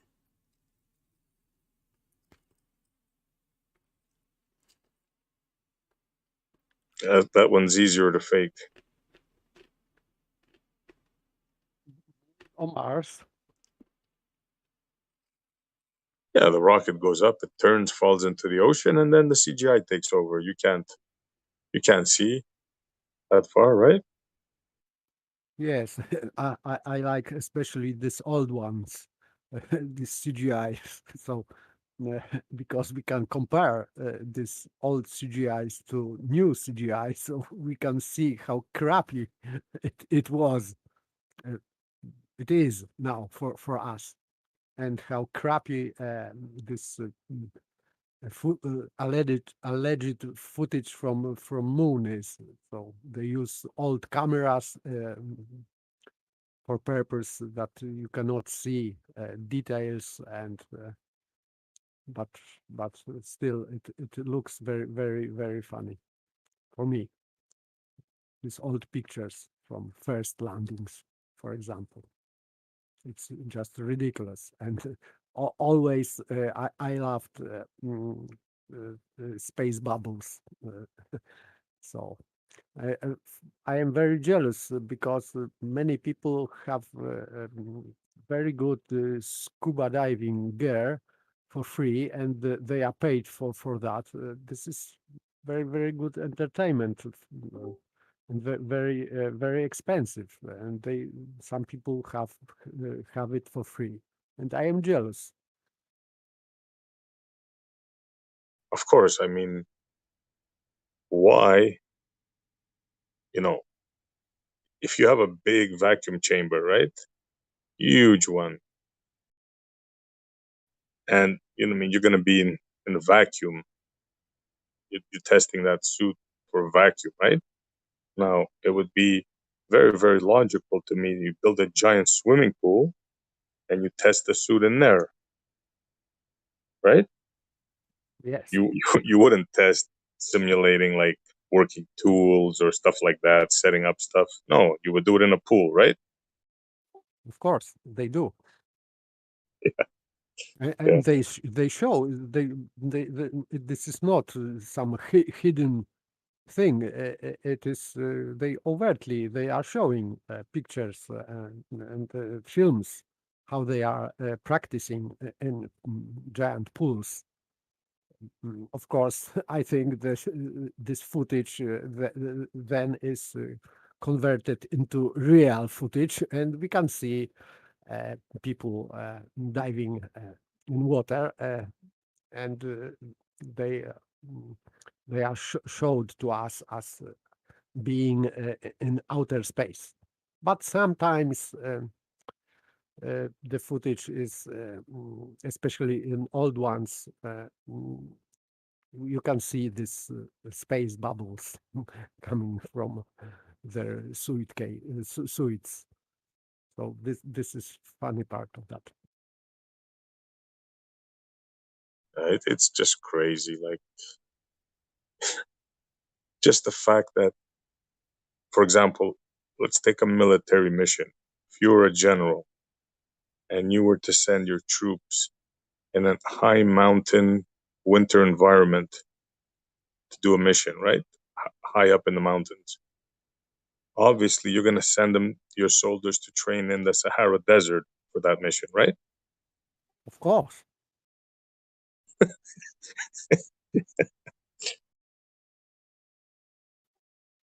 People maybe some don't get it that they are using a swimming pool only for that reason that it it has appearance like people moving in vacuum. It is very similar to people swimming because of inertia and slow motion and that kind of stuff. But Well, their excuse is gravity to simulate. Fine, okay, you do it in the pool, sure. But how about to test the equipment, the gloves, the tools that you use? Don't you want to simulate when you fix satellites and all this stuff? Don't you want to simulate that in a vacuumless environment to see if the joints in the suit and the movement? And I mean, come on. I didn't see any footage from training in vacuum chamber. They It should. does not exist. Does not exist. I challenge anybody to find me any one video of NASA training the astronauts, I don't know, for the buggy, for example, to take the buggy out of the LEM and set it up, or any other thing. Does not exist.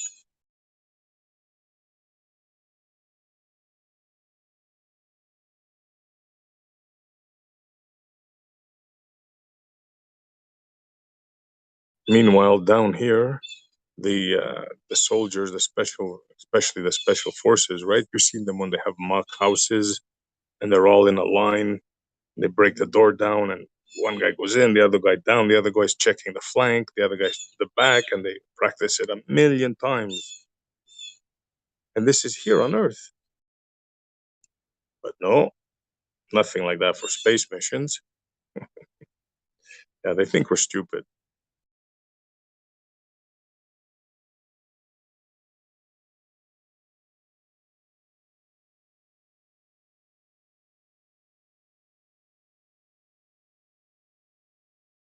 They think that we are as stupid as they think we are.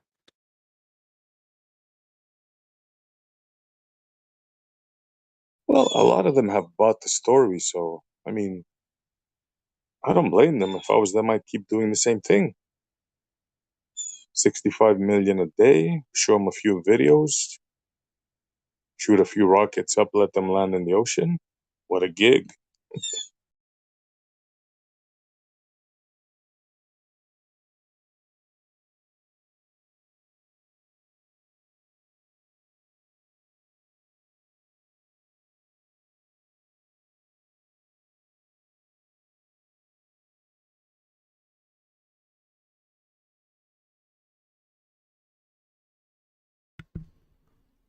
We've got some text chat trolls. Obviously, no argument, but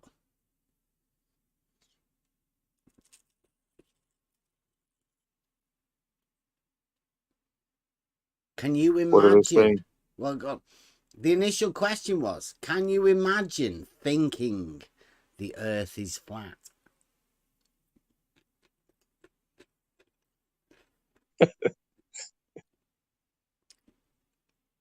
I can imagine some geometrical solid, for example, like a ball, divided into two in the middle, and the upper part would be the celestial sphere, and beneath, of course, half of a ball would be Earth, so-called Earth, and a plane, but and I can name it Earth, of course. I can imagine that, but this is just only fantasy picture. I can create something in my fantastic imagination, but just it. This is fantasy. Alice in Wonderland, nothing more. Right. Can you imagine thinking the Earth is flat? Can you? Don't imagine the Earth being flat.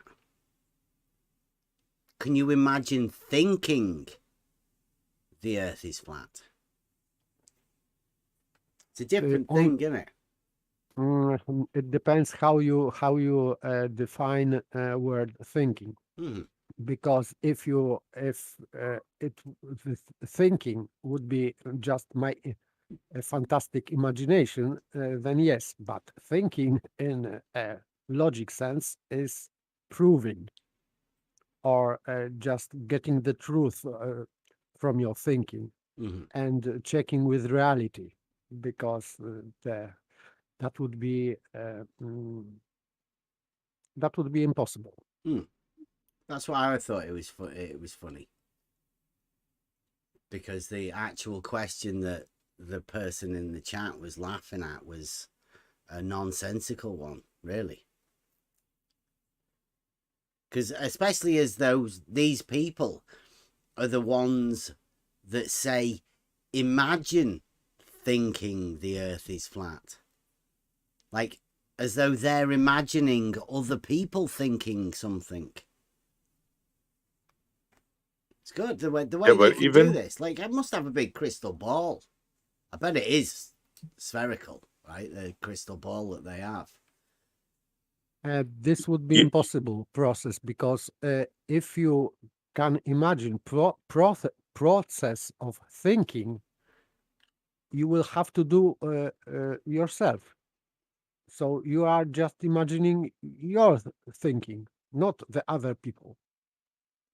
So, but even if you can think, go on. I was just gonna say, even if you can think of the Earth, the surface being flat, right? Even and I'll even take away the mountains and the valleys, which is crazy, right? Now, you're thinking of one surface. What about the rest of it? Did you ever think of that? That's why me from the beginning, I always said, I don't know what the shape is. I can think maybe of an orientation, but that's about it.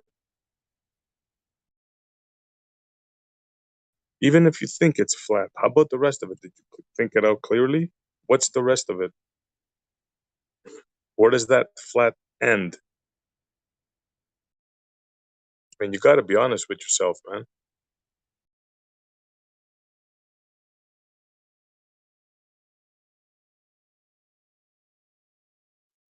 I'm reading right now Timaeus, so there are many things there that you cannot imagine how people can think about Earth, for example, and creation.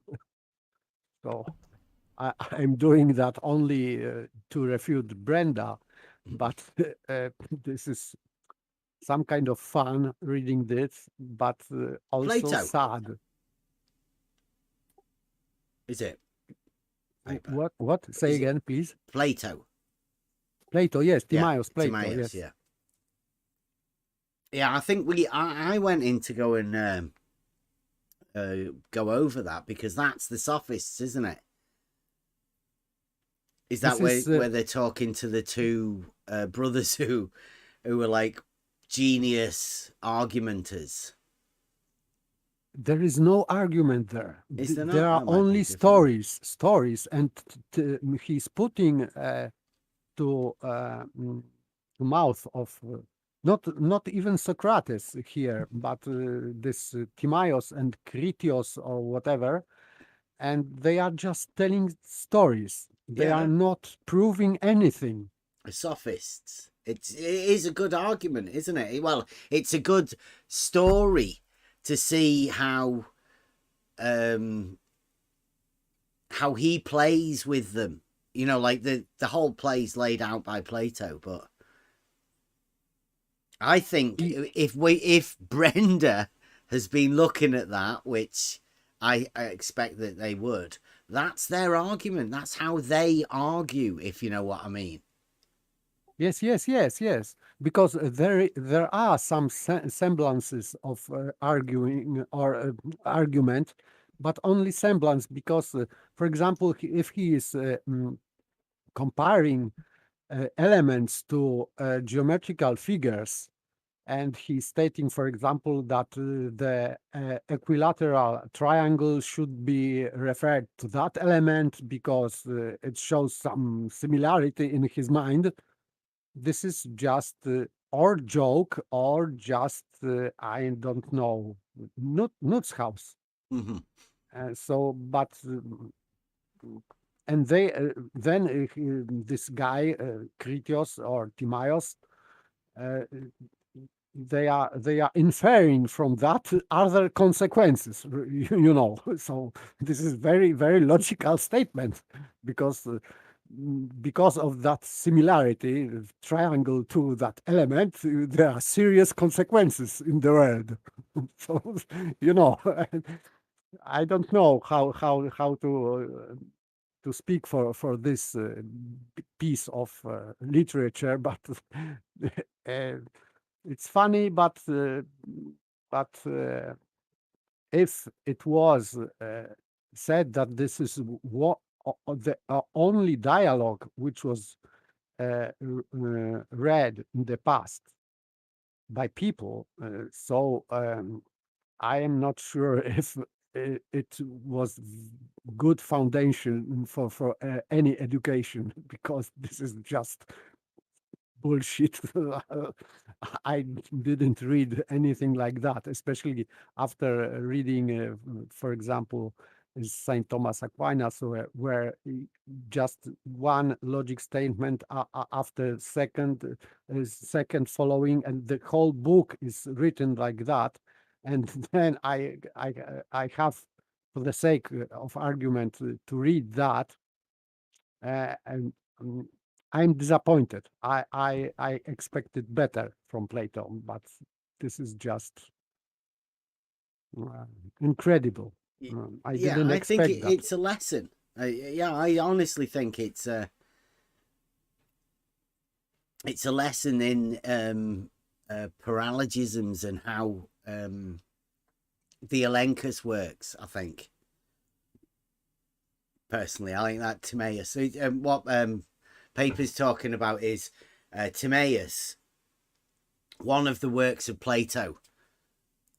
You can go and look it up on YouTube and get somebody to read it.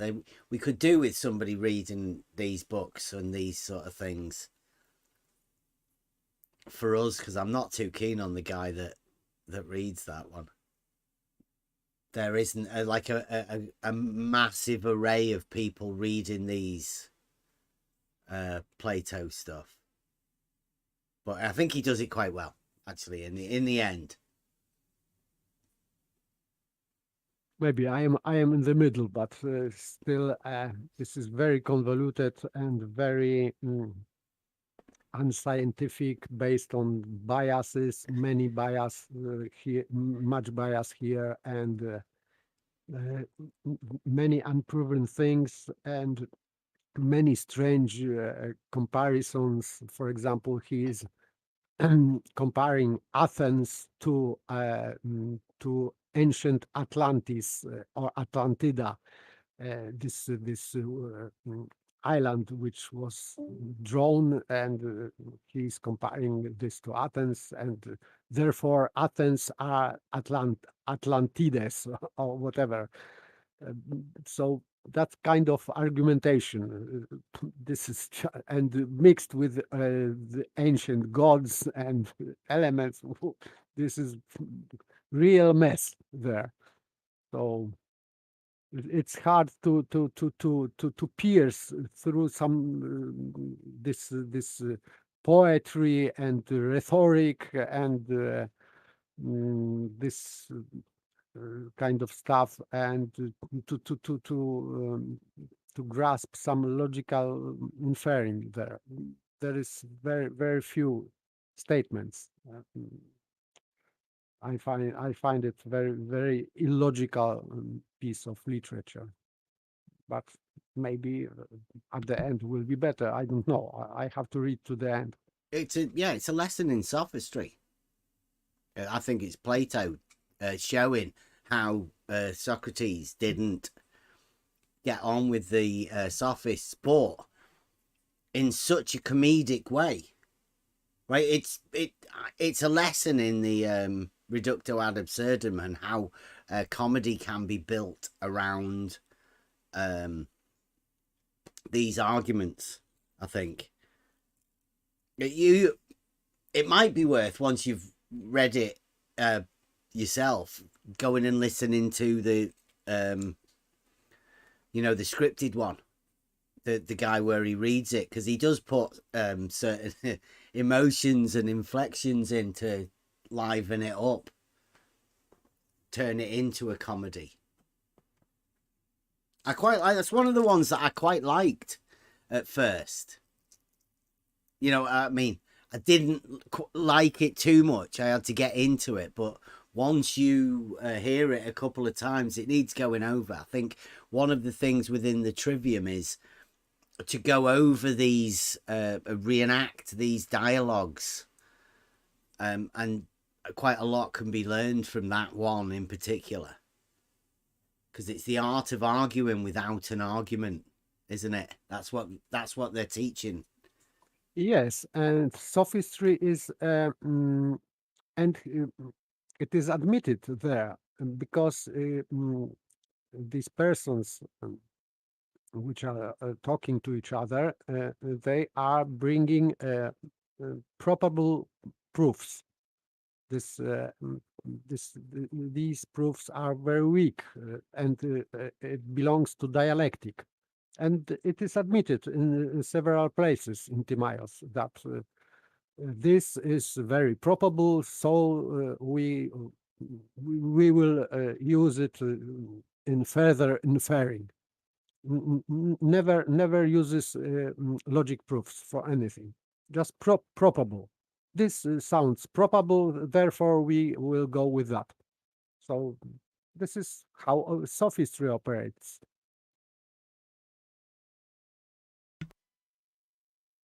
As far as I remember, the beginning of it starts off with Socrates asking him about how well their art of how well they could fight They were masters of war or something. And the guys go, oh, well, we're not that now. We've gone on to other things. Yes, because he's referring to the state, I think former work of Plato, and so now discussion is going forward, not about the state, this ideal state of Plato, which is just horrible, because this is the worst version of communism whoever can imagine.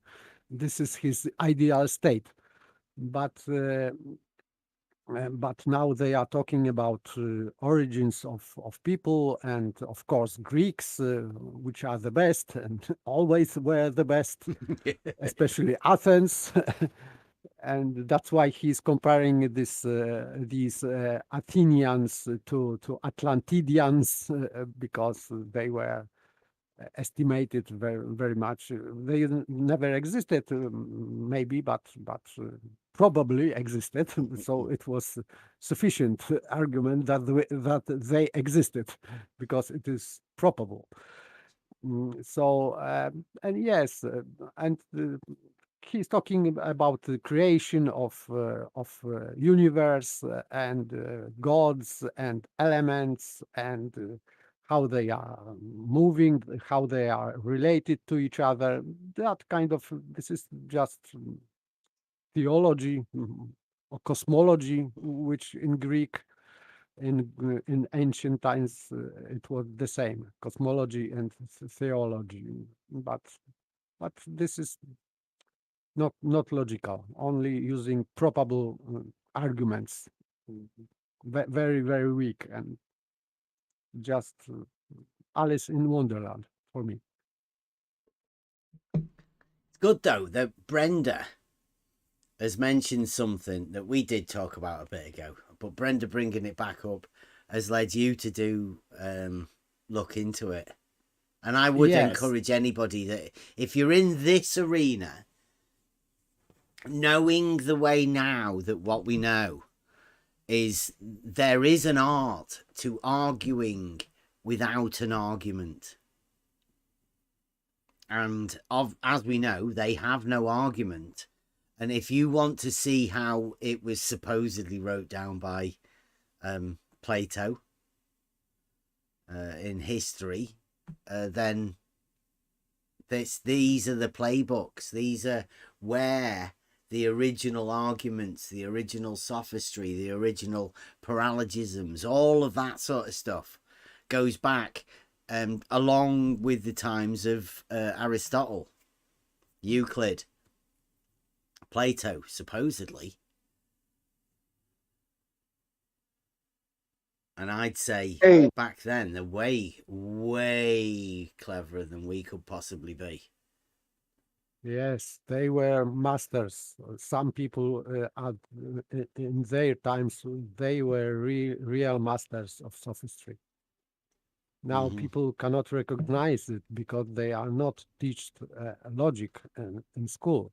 So they cannot recognize what sophistry is. But in their times, when people were, I would say, much better educated than nowadays, they you have to be really good sophist, because you supposedly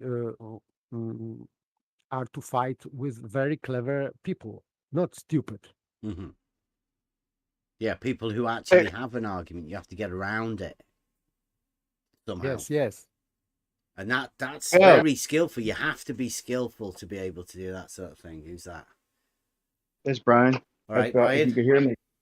I have a presentation, a model Affliction Monday, flat Earth model presentation. If you're interested, probably about 3 or 4 minutes long.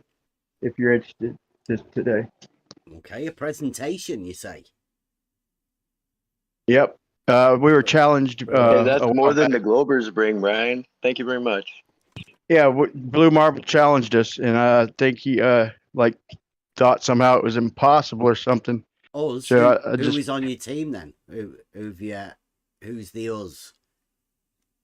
like me and other people who think, I guess just me and the calculator, really.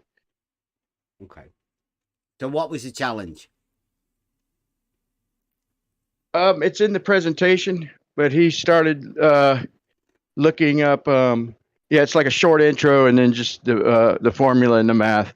And basically, he shows what he thinks the distance from Miami to Pittsburgh would be on his version of a flat Earth. So he comes up with his own version of flat Earth and challenges, why on his version of flat Earth do the numbers not match up?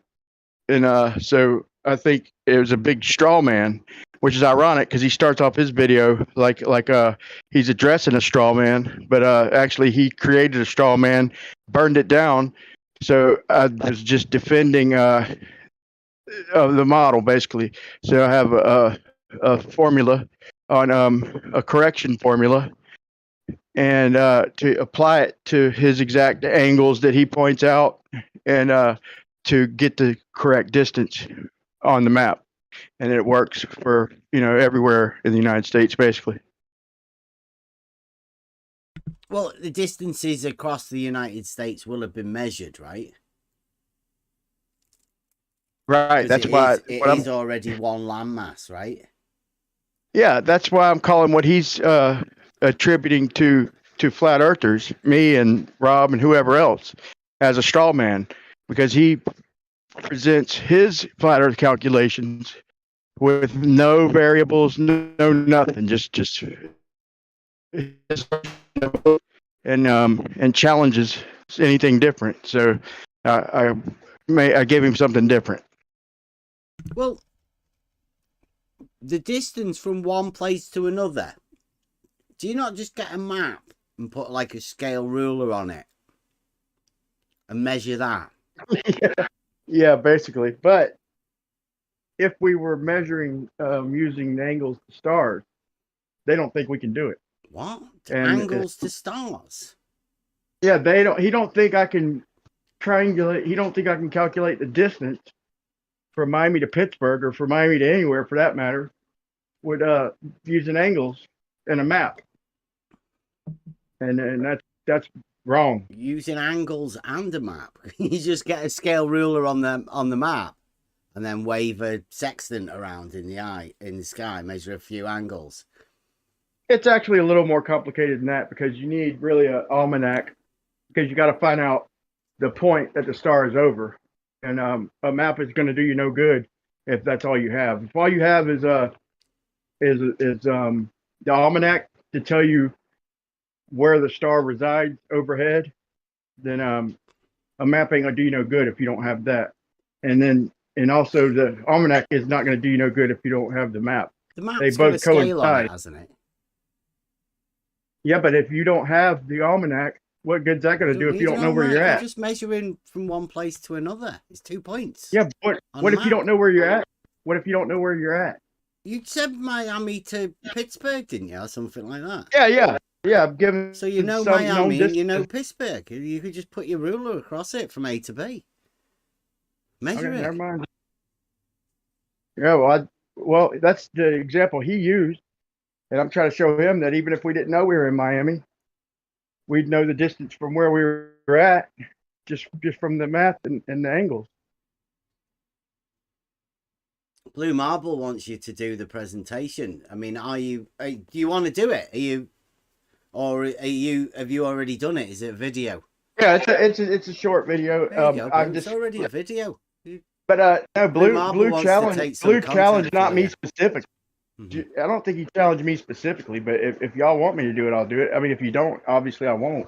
Blue, I wasn't gonna. Can I just chat with Blue? I mean, Blue, did you challenge Brian to measure like a distance from one place to another on a map? And did you tell him to not use a scale ruler? I just told you he didn't personally challenge anybody. He challenged. He came up with a flat Earth model and challenged anybody to make sense of it on a flat Earth. So that's what I did. So when Blue measured the distance from, was it Miami to Pittsburgh? How did he measure it? Did he get a scale ruler on a map? Or did nobody think of that? Yeah, of course we did. But like I said, it stems from angles to like Polaris or other stars if you don't know where you're at. So if I'm out navigating and I don't know where I'm at, but all I do have is like an angle to stars that I know. Like if I know where Polaris is at, and I have an almanac to tell me where like other stars are at, then if you don't know where you're at, then you find out where you're at. So the map ain't gonna do shit if you don't know where you're at. But he used something in specific, Miami and Pittsburgh, just because they're known distances, so everybody could see the calculations and everything, you know. But basically, the practical use is to find out where the hell you even are, according to the stars. And they don't think that can be done on a flat Earth, you know. It can.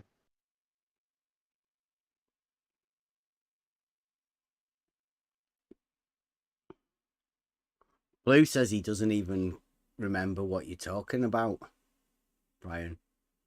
Was it like an offhand sort of thing that Blue came up with? Or one of Blue's videos? Well, I posted the video in Agents of the Locos, and I was gonna play the beginning challenge he makes, and then just skip through right to the formula and the explanation, and then the equation in action, and the final result. So I was just gonna condense it down to like a few minutes, starting with him challenging. Do you not want Blue to go over this? Because I mean, you don't want us going over it, because Blue will just do whatever we say about it. You know how Blue's gonna work this.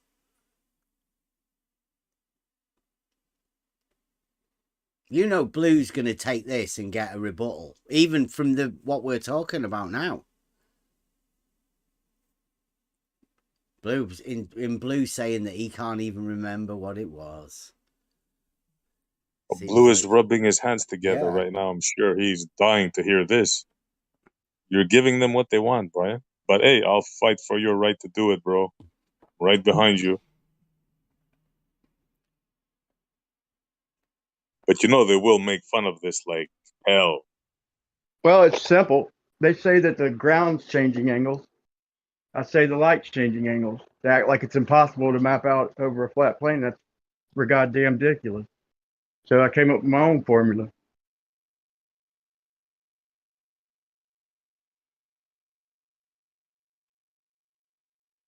Have you ever seen the twin tangent conundrum? No longer a conundrum. The twin tangent conundrum.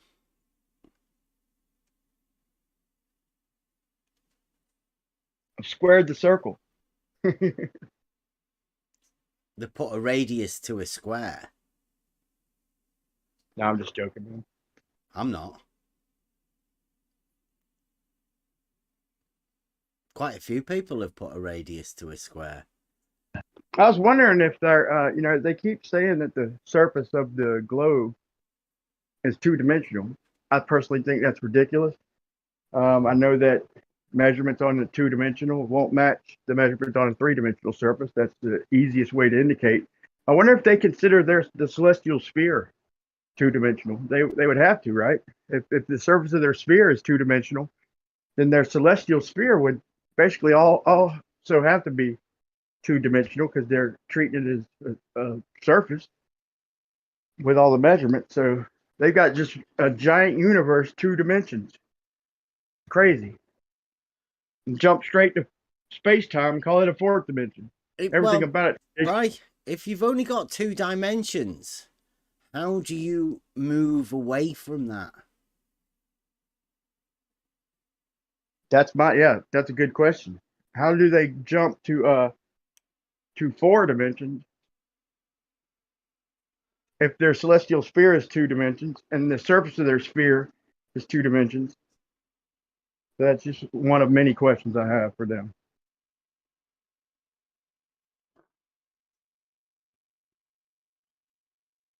Well, they'll never answer them.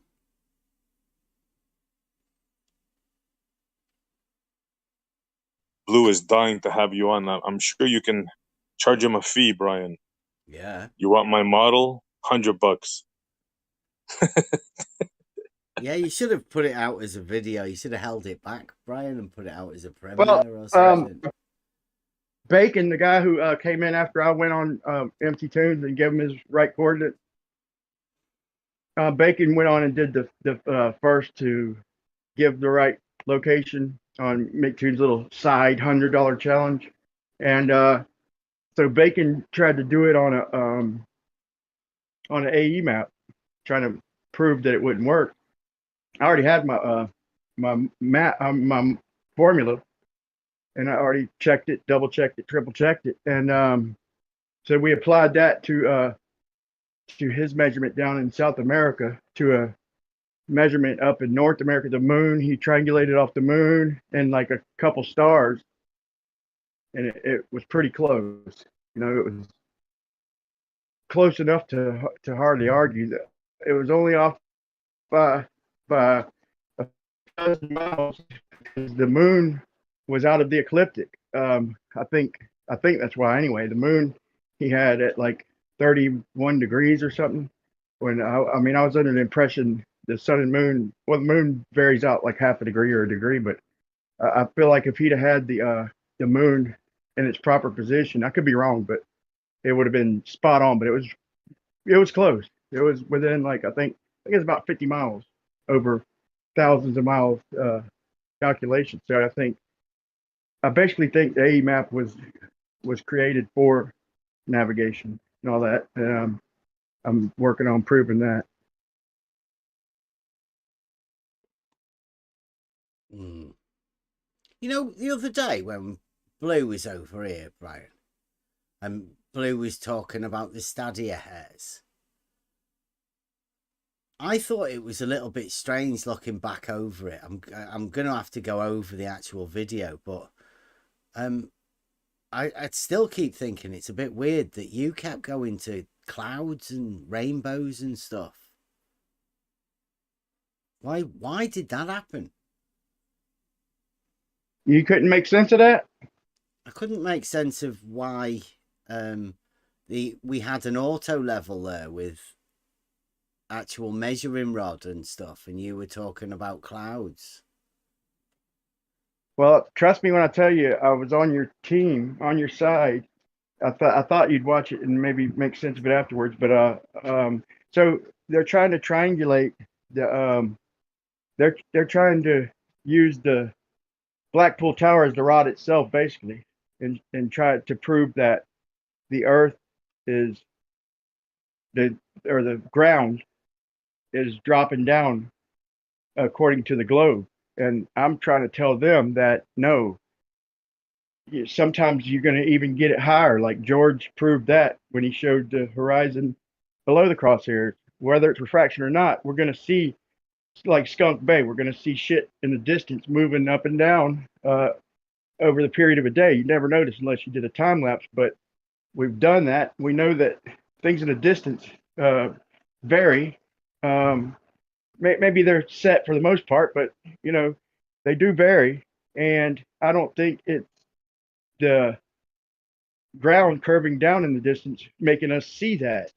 I think it's just light. They say it's the ground that's changing angle, and I think it's light changing angle. And my example was like a rainbow. Once I seen a rainbow from up high, it's like a hula hoop, but then you see it from the ground, it looks like it's actually touching the ground.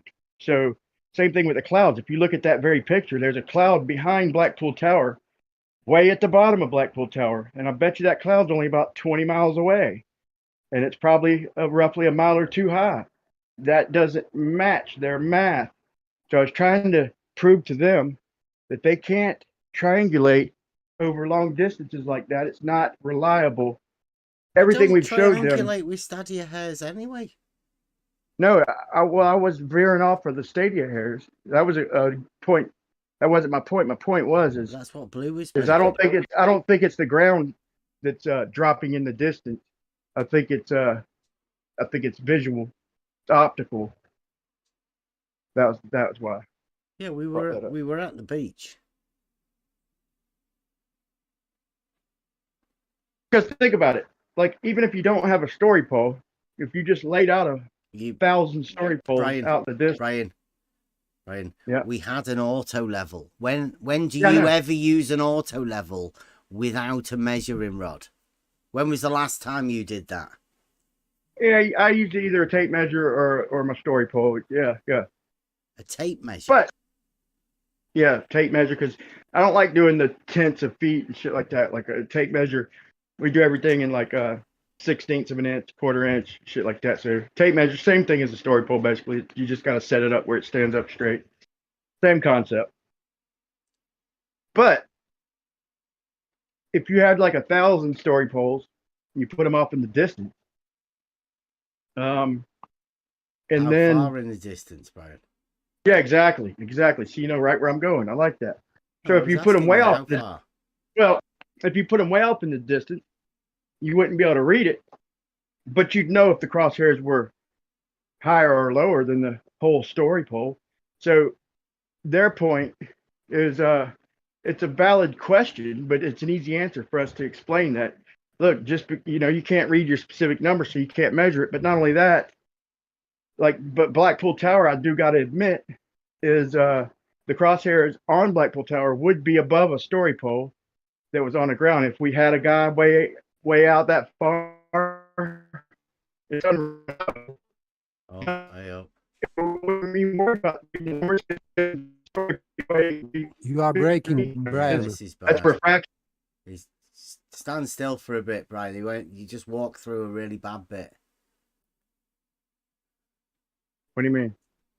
You just broke up. Your signal Your went. last Oh, my bad. your last two sentences were not Sorry. audible. Okay, hopefully I'm in better now. I was like, how'd you know I was walking around? You're I was always breaking up. walking Okay. around, Brian. Yeah, you're right about that. But so the ending sentence was that even if we had a guy way out at Blackpool holding a pole, like say if we're on one side of the water and he's on the other, our crosshairs way in the distance, especially during the heat of the day, will shoot higher than the whole story pole. So it won't matter if we can read it or not. The crosshairs will come in above the guy holding the damn pole, and so the numbers won't matter. But I'm trying to prove to them that's inconsistent, unreliable at that distance. They say it's earth curve. I say that it's light, and it's not only going to move up and down. Sometimes even in unique cases, the crosshairs might be underneath the story pole, depending on the refraction, but always up close and local, no matter what's going on in the distance. Whoever's holding that story pole up close, or the rod up close, within say 100 feet, we're always going to get an accurate measurement, no matter what's going on in the distance, whether it looks like it's dropping or it looks flat. We're always going to get an accurate, reliable measurement up close. The way the tool was when you designed. are using a tape measure or a measuring rod or anything like that, do you ever look at the trees and stuff in the distance? No, never trying to measure it. No, sometimes I scope through it at the beach and stuff, but no, I ain't trying to measure nothing. No, good point. Because I think that's one of the things I was telling Blue, that the three constituent parts of an auto level is the actual auto level, the tripod to make sure it is level and solid, so it's not wobbling about, it stays level, and then the measuring rod, obviously, because you need to be able to relate that level that you setting the tool at to the land that's around. They're three vital parts of the tool. You can't do the job without all three of those things. And unfortunately, I've never known anybody that uses landmarks as part of the tool. I mean, you wouldn't see anybody with a putting a flag down on the floor so they could put the level on it. Just doing without the tripod.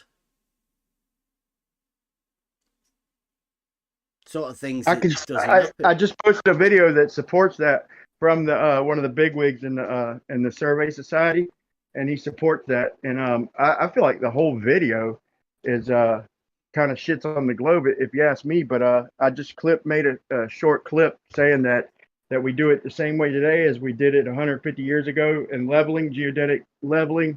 We only go a maximum of, I think he says 75 meters. He said we don't go 100 meters, or we don't go 200 meters. We don't go 300 meters. All the so it's a presentation on vertical datums. He says that all the leveling, all the elevation data is done from up close and accurate.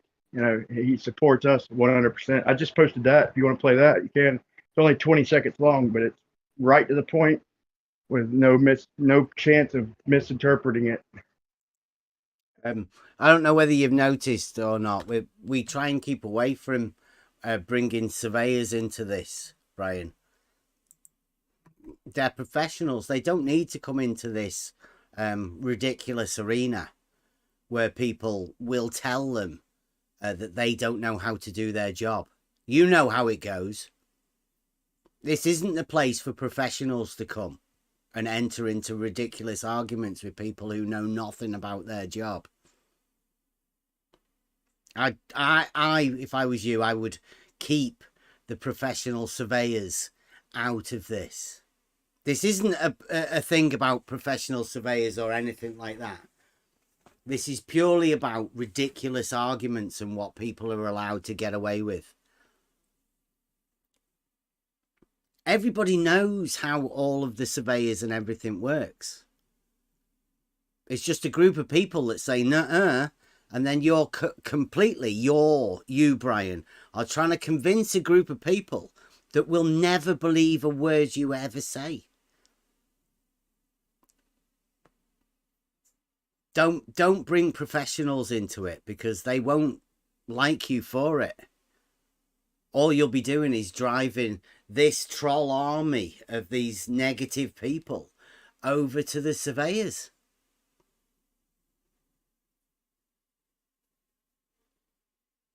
I've purposely kept away from doing that. Surveyors are the people that are just living their lives, doing their jobs. They don't need to come into this arena.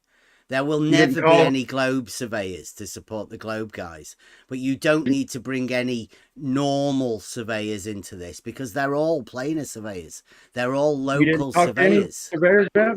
Pardon? You didn't call any, or you didn't call any surveyors or talk to them? I've talked to one on the street, yeah. Yeah, I wouldn't waste their time like that, but I've just seen a video. I know they won't won't believe me. I know these trolls, won't believe me, but this is coming right from the horse's mouth, a video.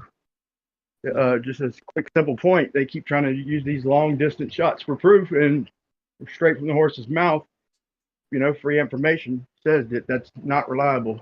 But, we tell them up till we're blue in the face, and they don't believe us. They'll never believe us, but maybe they'll, we have shaped their arguments, okay, from bringing them facts. And to me, it's just another fact. You ain't got to play it. No biggie. Yeah, I have to watch what we're doing now, Brian. I do. But I mean, we know, everybody's been saying you don't look so far because you can't see what you're doing. Everybody knows that. If you can't read the rod, then what are you doing? You're not doing accurate surveying. And that's what we're talking about here. Accurate.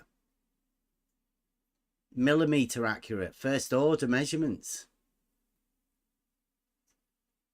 Yeah, I'm good with that. I'll support that.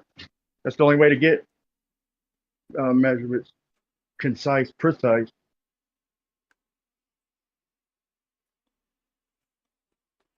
I know what would happen in reality. I'm fine with it for myself. Now, everybody else, would they trust me in saying something? I doubt it. Everybody's poisoned the well that much now. Bev's a liar or whatever. It doesn't make any difference. Nobody's going to believe me. But that's good. I don't want people to believe me. I want people to go out and find their own proofs, be able to look for themselves, discover their own proofs. Be much stronger for it, much better, if you have your own proof. And that doesn't mean that, you know, I can hand it over to anybody. I can't. I can show people. I mean, like, that's what we were doing. In the picture that Blue has got from Shike, and the one that Chike actually took from a video that when we went to Geo's and we put the camera on the auto level, and that actual test was to show people exactly what you can see through the auto level over 500 meters.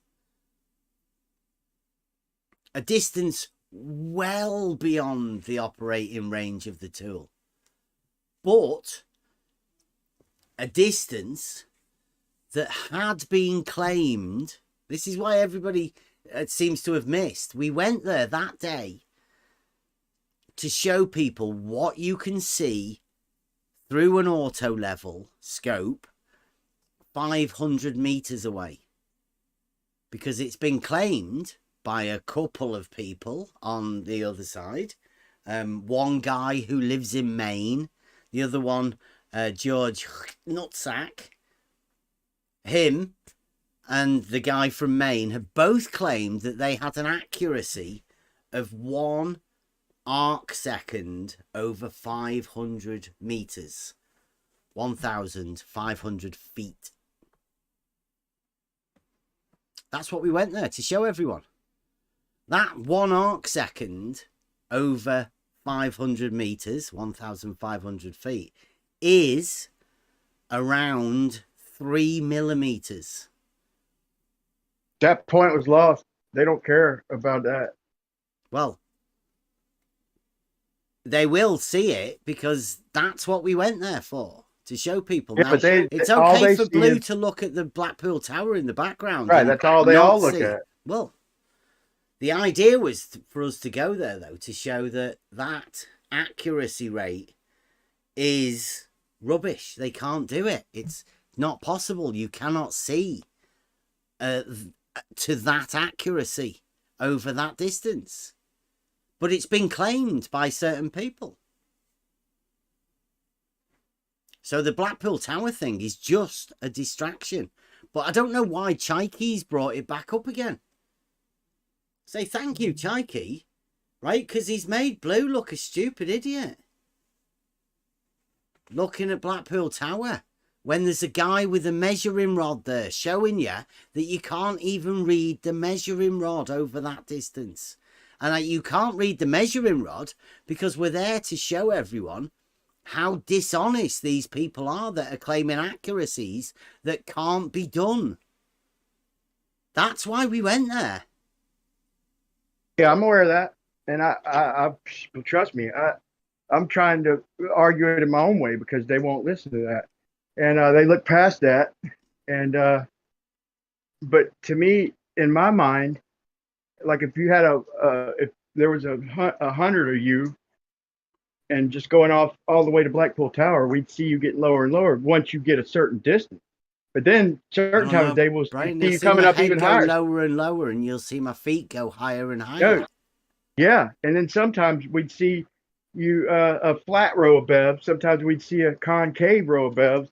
And then like maybe during the heat of the day, mostly we might see a dropping row of bevs, but none of it's accurate. Brian, they don't care. Be doing bevs now. Just keep the measuring rods. All right. They've already got me too much in their heads. Now we got 100 bevs. We could use 100 bevs, man. No, the idea is that you can't see this accuracy, and the whole point of the 1,500 feet. I don't know whether anybody wants to go back and go over a load of videos, but there was one guy who claims he came from Maine. He is just a YouTube character, but he claimed to have measured plumb bobs not Oh, it being gets better. parallel over a distance of 1,500 feet. It gets better than that, Bev. He repeated the Alberuni test over 12 days with 12 separate measurements and posted it. And he averaged them up, and even their radius wound up off by 7 million inches. Don't sound like a lot in inches, but trust me, that's a lot. It was off by 7 million. I still have it to this day. The surveyor guy from Maine who claims he's a surveyor did the Alberuni, and he supposedly was up out of the refraction zone. So they tell you to go up high to get out of the refraction and all this stuff, and he was still off by 7 million inches. So I made sure I saved that because people look at the paperwork and I don't think they understand what they're seeing.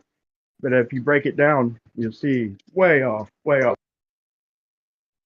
I think then he applied like 7/6R, which brought it in to closer to their radius. It was still short by a couple percent. But what's the point in going up high, getting out of the refraction zone, if you're still going to apply this arbitrary number to your measurement? What's the point of going to Blackpool to show everyone what you can see over 1,500 feet when a claim's been made by a man that can actually measure verticals not being parallel over that distance? And then when you go and show people that you can't actually measure anything over that distance, people start looking at Blackpool Tower. People start talking about Alberuni. That's a good point, Bev. I've heard that claim so many times. Like to me, it's a joke. They say that they measure the plumb bob deviating from parallel. Has anybody ever showed you any even like slippery to show an actual measurement of a plumb bob? Not that guy from Maine said he could, and George Nutsack backed him up with it. An accuracy of 1 arc second over 500 meters, 1,500 feet. But did they show it? We did. We showed it was impossible for them to have done it. Yeah, so I've heard him say it. I've never heard him try to show it. Brian, we proved the negative. We proved they couldn't have done it. So have they shown us? No. They just talk shit, but we've proved that they were talking shit. Now it's up to them. Once we start talking about the crap that they're talking, they have to produce it. They have to show us how they can make those measurements for those claims of 1 arc second over that distance. Because we've shown it's impossible. So now it's up to them, the big guys on the other side. And then they disappear, don't they? That's probably why they disappeared, but very good, man. Very good. Yeah, we've done loads of them. That's why Chaiki comes here to distract people with some Blackpool Tower, some gibberish, because they don't want to talk about this 1 millimeter accuracy. Yeah, they don't. I heard Blue during the Mobius debate. Reality, Bri. During the Mobius debate, Blue tried to claim that, and shout out to Mobius, by the way. To watch, man. I think he pinned him down, hemmed him up a couple real good times. But you know, it was a fair discussion. But I think Blue made that claim in that very discussion that he could, you know, measure the. But I've never seen him show it, and you've showed the negative. But why would Blue even make that claim? Blue, if you're listening, you see that you can't even read the freaking instrument to that accuracy, much less show something even smaller than that, a deviation from plumb. So you need to quit claiming that, sir.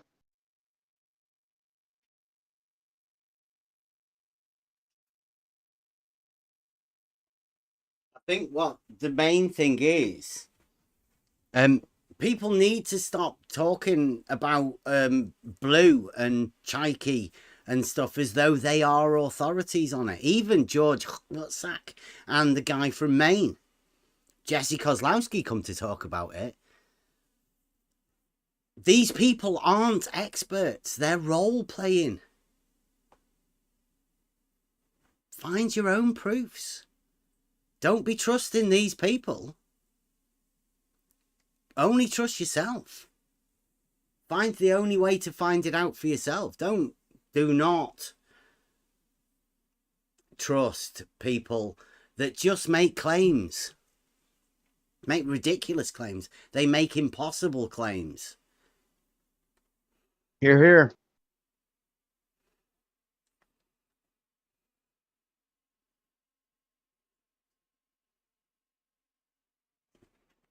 Am I an expert? Yes. Yeah, I consider myself an expert in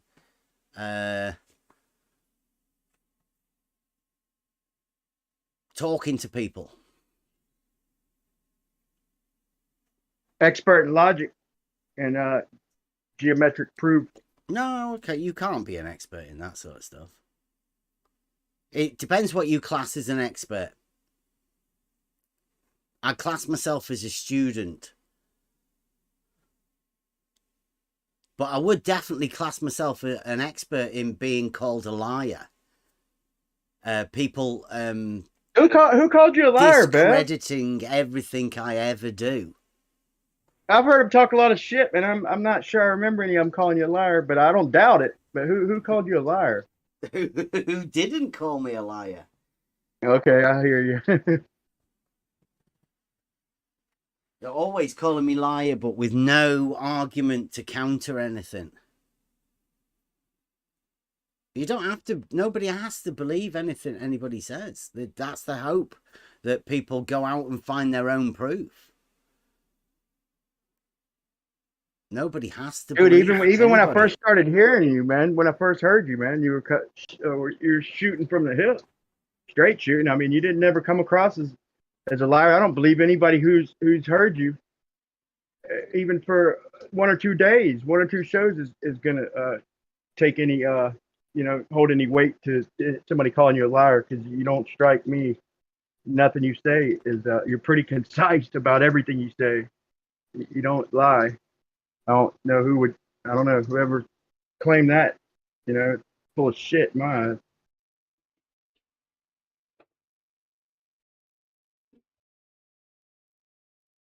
I'm only here to make people think. Hopefully. Has Blue come up with an argument yet? I was surprised you're out. Did well, Blue. How does Blue think it went yesterday? Has he done a review?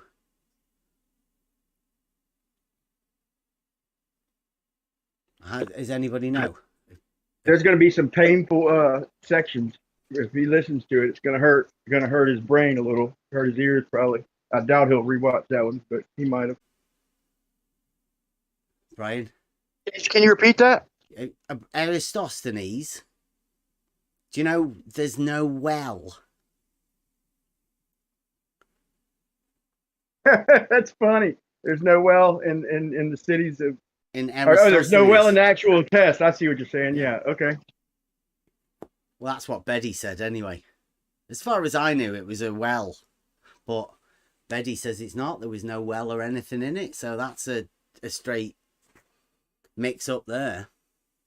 My formula straightens that out. So you can do a measurement here. You can do a measurement in Zion and then in Alexandria. And my measurement is to pretty much show the light changing angles, not the ground. They think it's the ground that's giving us different angles, and I claim it's the light. So it's made it's modeled the light being what's changing angles. So it works for Eratosthenes on a flat Earth.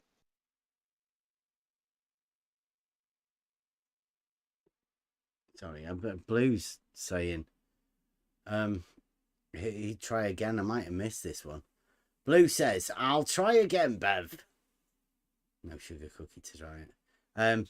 Could you hold a straight edge against the rod and move it up or down until the auto level guy tells you it's at his crosshair?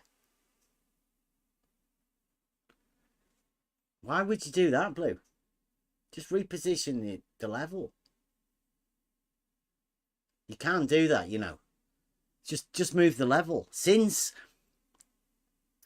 all horizontals are parallel, you can just reposition the auto level, put it horizontal, and carry on with the leveling procedure.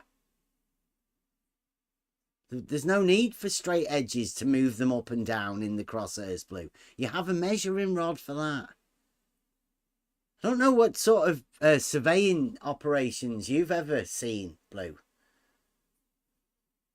I can guarantee you've never seen a guy holding a measuring rod and then the guy on the auto level telling him to hold a straight edge to it and move it up and down. Have you ever done that, Bri? You didn't teach him that one, did you?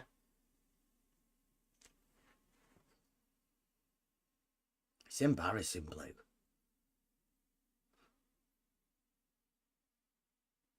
But I mean, like, I've never worked for any professional surveying teams, so Blue might know different.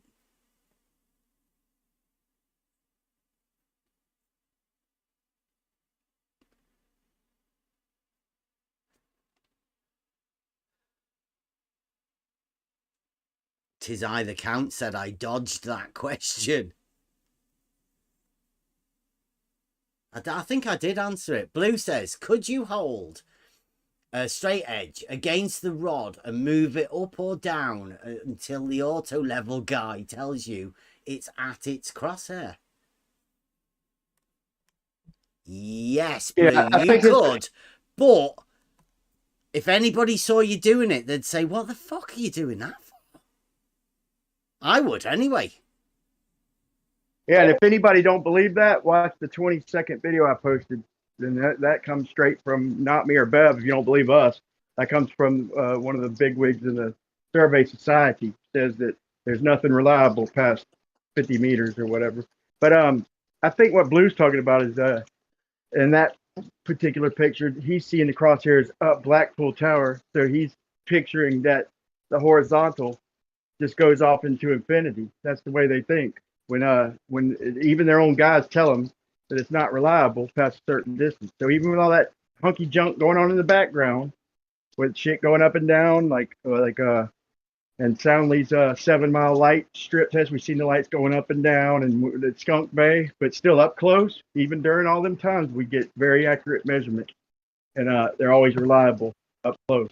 Is that right, Blue? Is that what you were thinking? Blue, can we get that? Brian's just told us what you were thinking. Is that right? Did he get it right? Because Blue seems to think... I don't know whether Blue's actually watched what we were doing. Because what we did, Blue, once you go out of range, you can still see the person. I've been there. We've done it on the thing. I've held my finger to it and asked them, where's it on? If I move my arm up and down, can you see it on the measuring rod? And they say, yes, you can. And we're about here. And they say, yeah, about there. It's dead obvious. But you can't make a reading. It's so bad, Blue, that you think that this is a viable way of using the tool beyond the measuring range of the tool. Sad.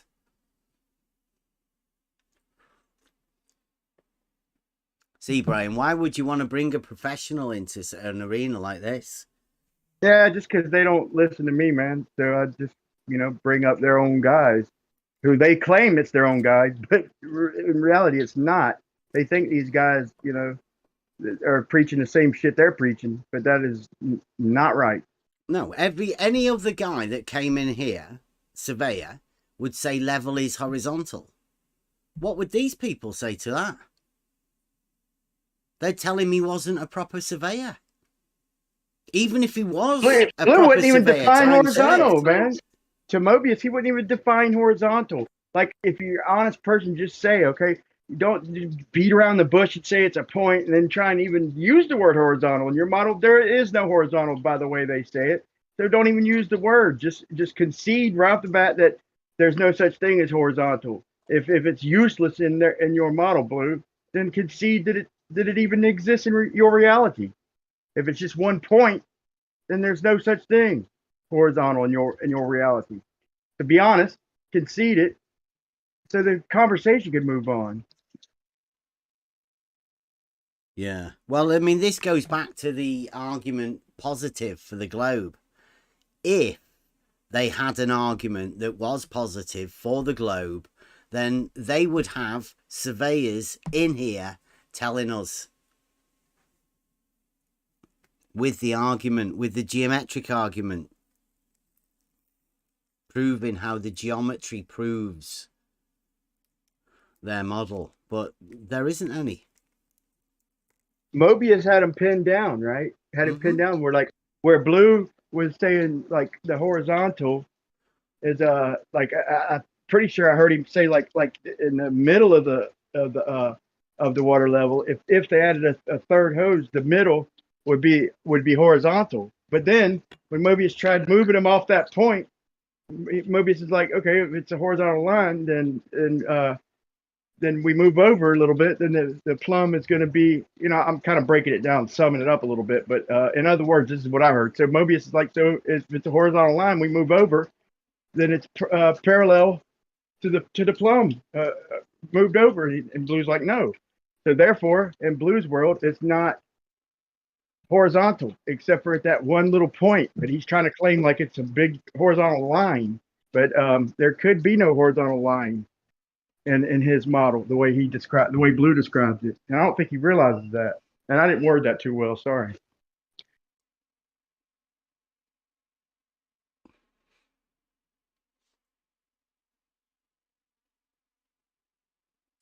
Well, yeah, Mobius did do really well.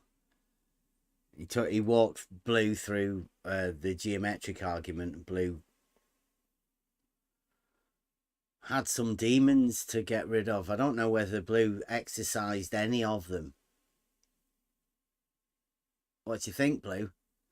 I think Mobius made a strong point. Like, how is Blue determining the drop, period, if not based off the horizontal line? Because that's how we do it in reality. That much I know for sure, that anything below the horizontal is slope. Anything above it's rise.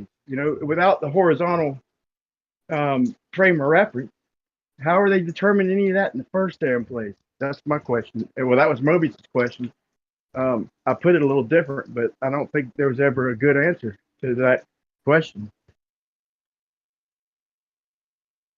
Well, I think Blue might be up for some more conversations like that, Brian.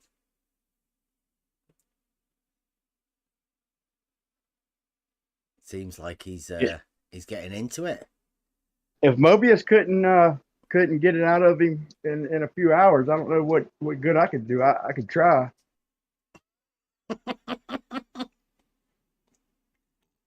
5 hours for horizontal. Blue Marble says Mobius got slaughtered. And you know how we know this? Go look at the comments on Blue stream. Oh my God, he didn't listen. Oh, please listen back to that, Blue. Oh, Jesse. You slaughtered him with a few insults. Been there. Oh, is he coming back, Blue? Is Jesse going to come back and show us how to measure this drop from horizontal of level? Should be good. Jesse's been making a lot of comments. I hope First so. thing I'm gonna show Jesse is the different datum and your elevation at Pontchartrain with all the different vertical datums. Like there's over 24 of them, and it's going to give you a different elevation on what radius your value your GPS unit has calibrated at the time, just to prove to them that it's calibrated in the freaking unit itself. They're acting like it's in free space. No, for one, the signals, the satellites, or even the stations, wherever you want to call it, have to be told where they're at. They have to know where they're at. So there's no free space, no raw data. Once you tell something where it's at, raw data no longer exists unless you're just using one, and you can't do it with one. So hopefully they'll understand that. So I want to run that by Jesse and find out which datum he used at Pontchartrain. Then I'll give him the different version. How many contradictions do you reckon Blue made? Because after I've clipped the other one, I'm going to go on and do that. It's going to be a big 6-hour sit down to go through them all. So 3 solid, and then probably a few squirmy contradictions, but 3 solid contradictions. That's good. Anybody else got any predictions? It'll be a bit before I actually get round to going over that. But yeah, I think possibly more. There may be 5, at least 5 contradictions. Blatant contradictions as well. Some are within the same sentence.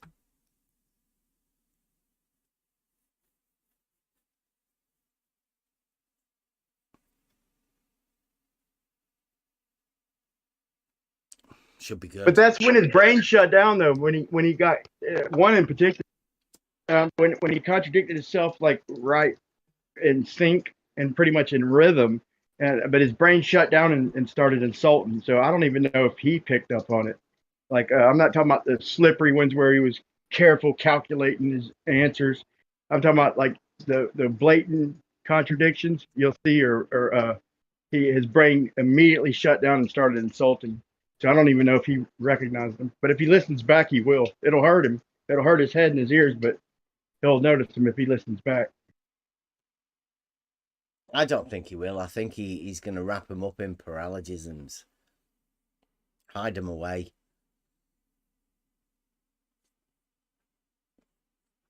Like I say, Blue, I'm going to clip it and to make it a bit more palatable within the argument.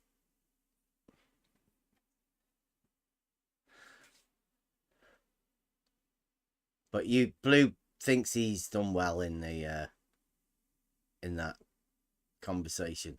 Blue, did you have an argument in that 5 hours? Or was it all you just defending against Mobius? Want me to give him Bev, want me to give a hint on one of his contradictions, just to be fair? I'll give him a hint, man. Blue, you first started talking about the points and how the surveyors laid out these points and how the men out there working had to connect them. You then immediately started talking about they laid out one benchmark. You went from a layout of benchmarks for the workers to follow to one benchmark for all the work to get done from. And I left it a little bit vague. If you don't know what I'm talking about, just listen back. I left it a little vague for you, but that was one of the direct contradictions.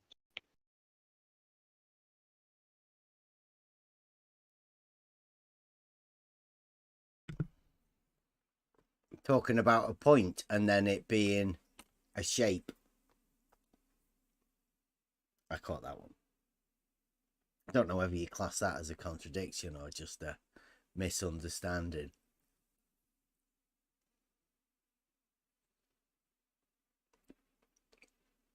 Well, that's what I would say is they lay out a benchmark. Pretty much at every job you got one benchmark, but he insists that there's multiple points laid out by the surveyor. So that means multiple benchmarks. So if they lay it out for you like that, then you can't consider that one benchmark. So when Mobius was making the point that, yeah, in your model, that's how they would show up, that's how they would line up.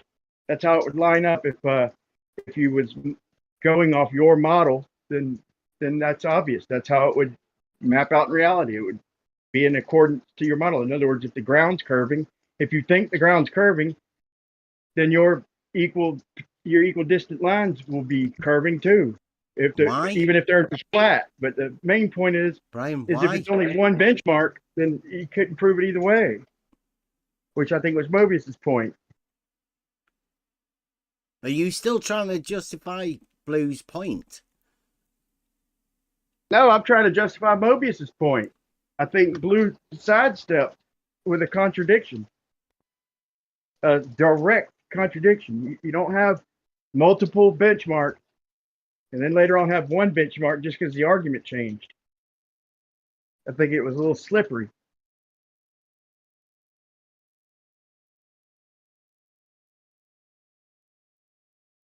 In other words, he's trying to say it was direct measurements done out in the field off of one benchmark when he had previously said that it was the workers just following the surveyor's benchmarks in plural that were all laid out. It can't be both.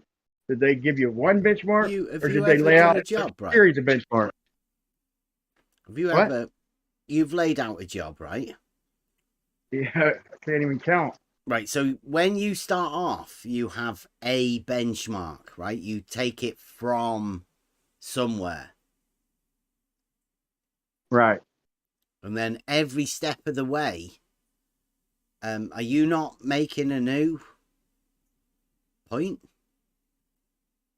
9,900,000 out of 9,900,001, there's one benchmark. And even if it's the surveyors out there, they've got one reliable benchmark and they measure everything from that. Uh-huh. But then when you have so you've got a benchmark and then you're going to make another point, you're making a concrete pad, right? You've got a point in each corner of the concrete pad. Right. That's relative to the benchmark. Relative to the benchmark, so right. Is that not 5 new benchmarks? Because they've been established from that. Yeah, but if they were already laid out for me, though, they Bev, are. They're established. If they were already laid out for me, then I didn't measure them, and that was Mobius's point. Blue tried to say that that it was one benchmark, and all the other ones were measured, like the workers measured them. But previous to that, he said that the benchmarks were all laid out, according to the Mobius was trying to say that according to the model, they laid out the benchmarks according to the model, and Blue said no. They put multiple benchmarks, and the workers just followed them, right? So, but then Blue changed his argument later on to when Mobius was conceded that pretty much, or accepted it, and then said that basically, then if that's how they laid it out, according to the Earth being a globe, then that's what would be on the plans. Then Blue tries to say, no, that's what they measured in real life, like it's a contradiction. I'm having a hard time explaining this, but I think of a better way to word. You actually know how they do it, right? How they get the point from the benchmark, and then they transfer that to another position, and they mark it down so it's a known position. Now it's a known elevation, and then they use that to find another known elevation, and they just keep going like that. Right, off of our horizontal leveling. Right. Off of we take the benchmark, and then from there we have a horizontal frame of reference. Mm-hmm. We have a term called an auto level. Yeah. And Blue, pretty much argued both ways, like it wasn't done on site by the workers, measured, and or it was. Can't be both. Either there was one benchmark or there was multiple benchmarks for the guys or for the people out there. I don't know, man. I'm having a hard time explaining this, but I think you know what I'm saying. Well, it's in a field somewhere. So before the job was started, they needed to know the elevation of that place, and there wasn't a benchmark there. So they had to go to the nearest benchmark and then use that to establish a benchmark on site that is known. As soon as they do that, then they can survey the site so that they You know don't- all of the elevations across the entire site. Then they can pick the best place on that site to start the construction, to start laying out for where the building's going. Then the surveying actually goes and lays out the marks for the bit that they're going to do, laying out the concrete for where the concrete pad's going to be for the two arms. You don't think they used a horizontal frame of reference from the benchmark to plot everything out? They Or do you think definitely that all the would have benchmarks used were- auto levels or coincidence bubble levels. It says that in the plans. Okay, then how could there be already a bunch of benchmarks out there if we're going to use the horizontal frame of reference off one benchmark? You can't have both. If you say your benchmarks are curving around a ball or rising up from the ball. I've never said that.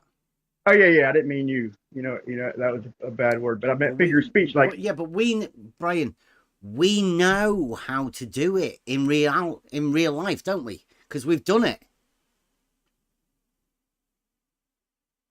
I believe even the surveyors would have done it like this. But The Mobius's surveyors would have question, definitely done it like that. That's how they would have surveyed the land, to work out the elevation points of all of the land, to find the best position for them to build the thing that they wanted to build in that situation, right? In that was position. Mobius's question, though.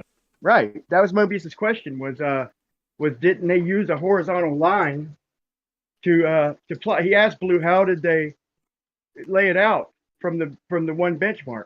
If it's the one benchmark, how did they lay it out?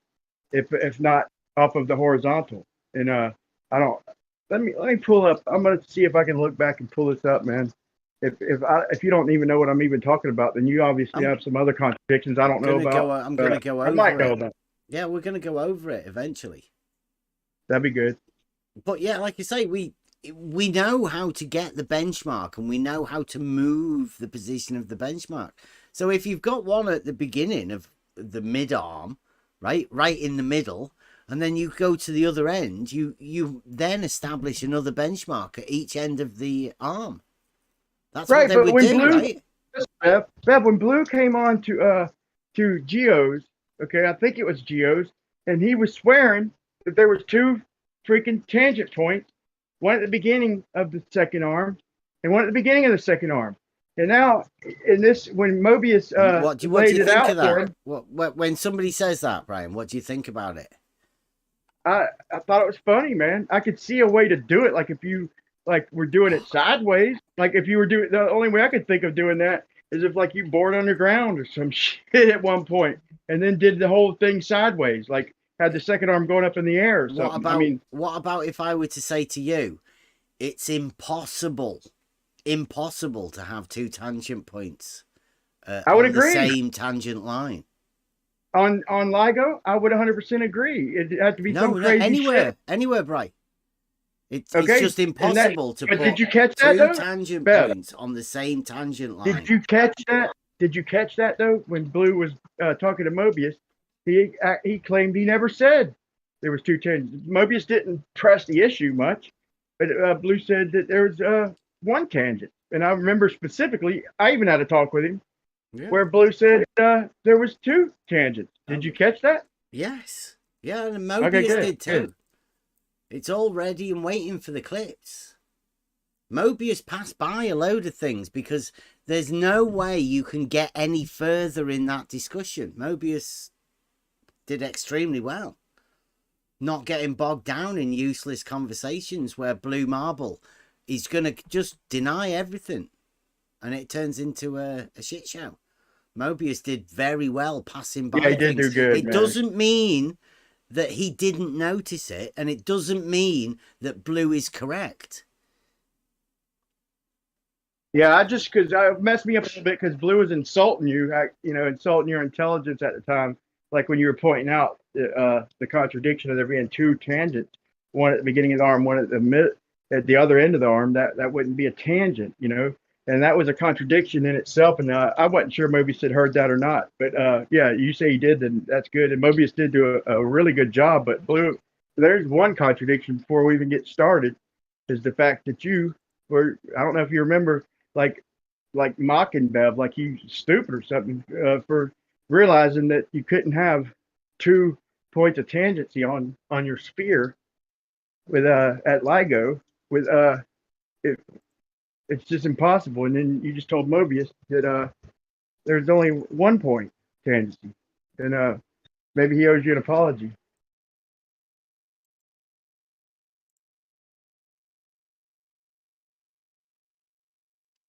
Said you had no And two. Chaiki gave us this one, Blue, today.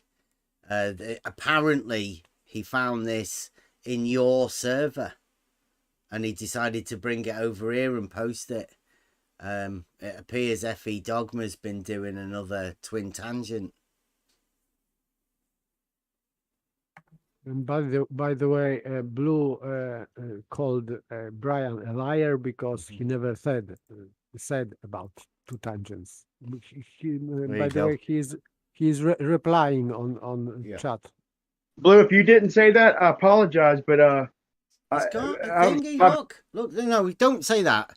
Look, Chaiki has brought over here the FE Dogma thing that has got 2 tangents on this line. That's the one that you're talking about, Brian. Now, yeah, in my mind, you did say that, but listen to what Blue says.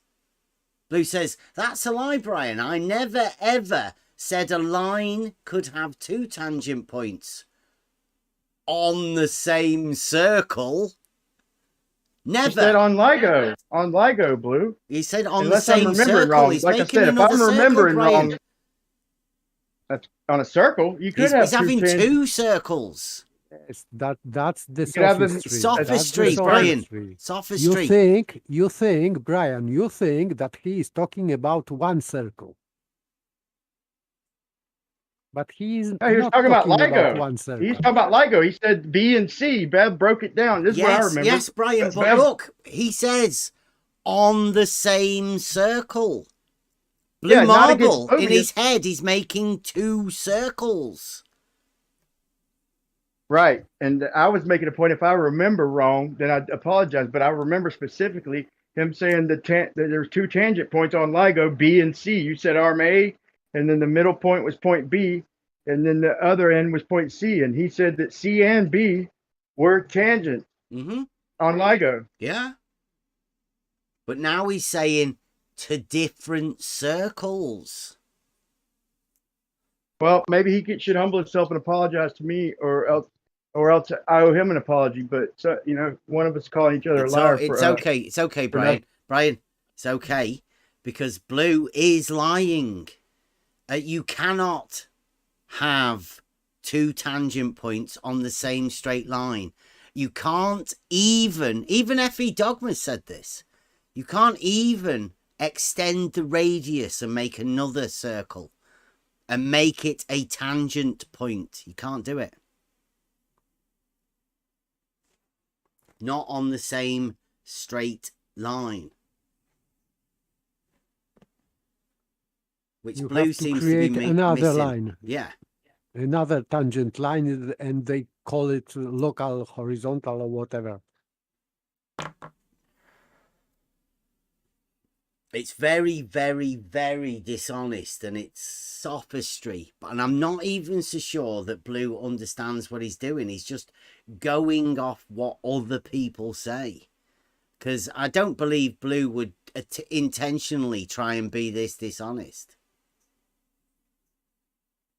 He's just been convinced to do this. It's really gonna hurt.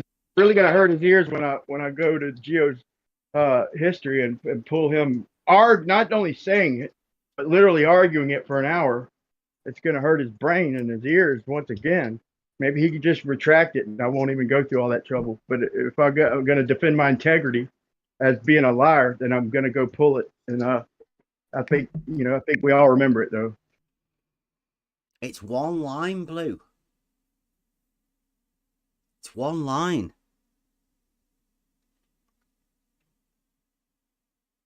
You've just made another line for some reason.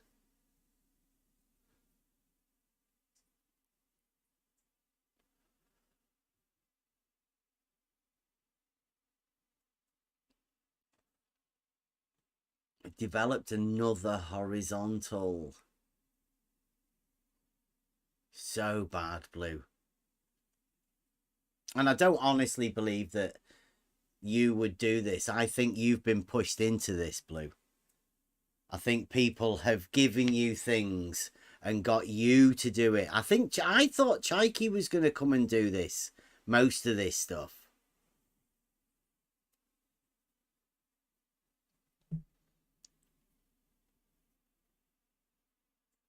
No, Brian, you pull it.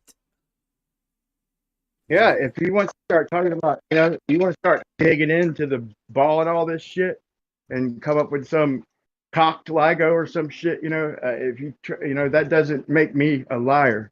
If you're changing your statement that you said to Bev and what you said to Mobius, because you said to Bev there was 2 tangents, and you said to Mobius there was 1, and there could only be 1. The same point Bev made, and now watch, I'll go back and forth for an hour. So if you come up with some way out of it where, well, you could have dig into the ball, no, that doesn't change the point. That doesn't make me a liar. That makes you changing your story. So I don't appreciate it.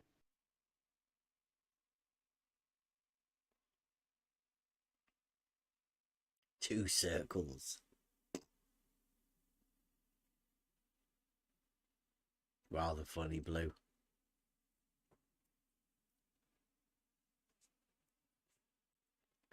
So I think Mobius did very well yesterday. I thought Betty did very well doing the Aristosthenes. Oh, yeah, I didn't hear that. When was that? Wednesday. What, on your show? Yeah. What Betty? The Globe Logician. The proofless Globe Logician. Yeah, I missed Wednesday. I think I missed Thursday too. Anything? Well, besides that, didn't Blue? Let me make sure I refresh my memory. Didn't Blue tell Mobius? Wasn't he act like he's teaching him that a tangent plane, could only touch the ball? When Mobius brought up 3 coplanar points, bringing up the 3 points of LIGO, didn't Blue act like he's teaching him, saying that there could only be 1 point of tangency on that plane? I don't know. I think that's specifically why Mobius said 3 coplanar points. He specifically said that for that reason. So I don't know what Blue was saying and what he was thinking. I think that was how Blue was getting out of perpendicular to a plane. I don't know. I'll have to go over it, to see exactly how Blue tried to avoid it.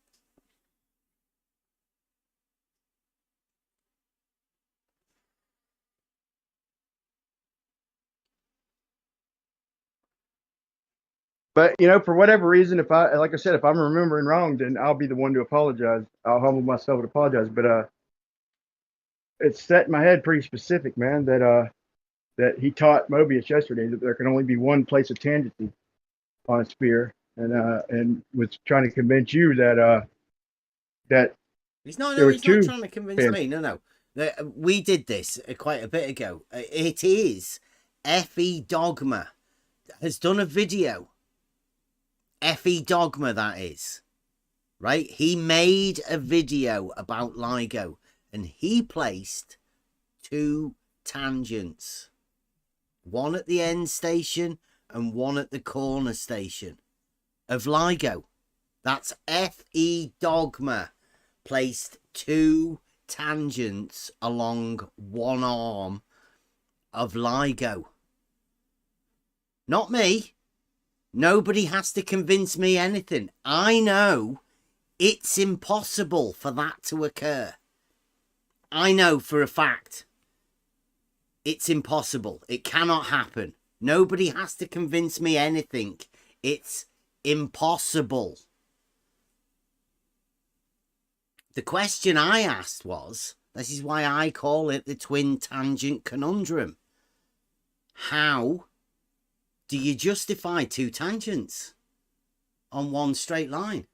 How do you do it? It's been a question I've been asking them for quite a while. And what they say Tunnel. is it's not. Tunnel.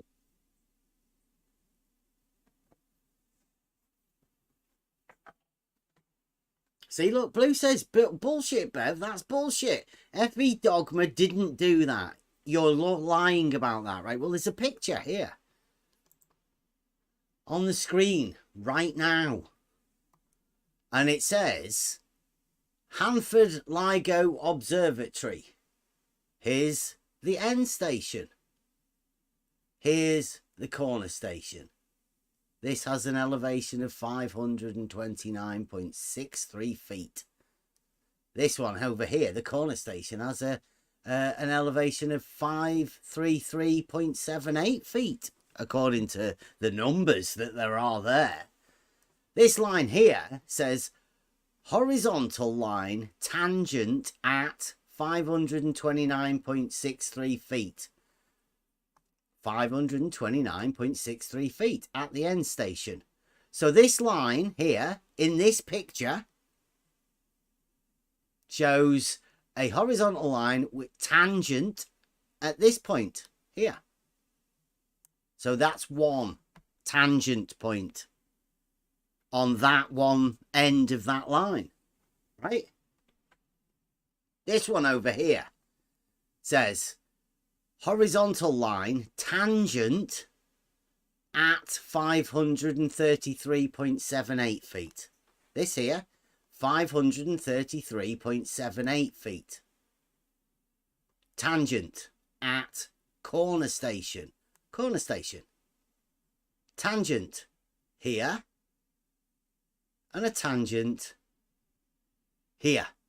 Now, is this one arm of LIGO? Is it? Yes, it is. Thank you very much. Has FE Dogma got a tangent point at the end station over here? Yes. Okay. Has FE Dogma got another tangent point at the corner station over here? Yes, he has. There you go.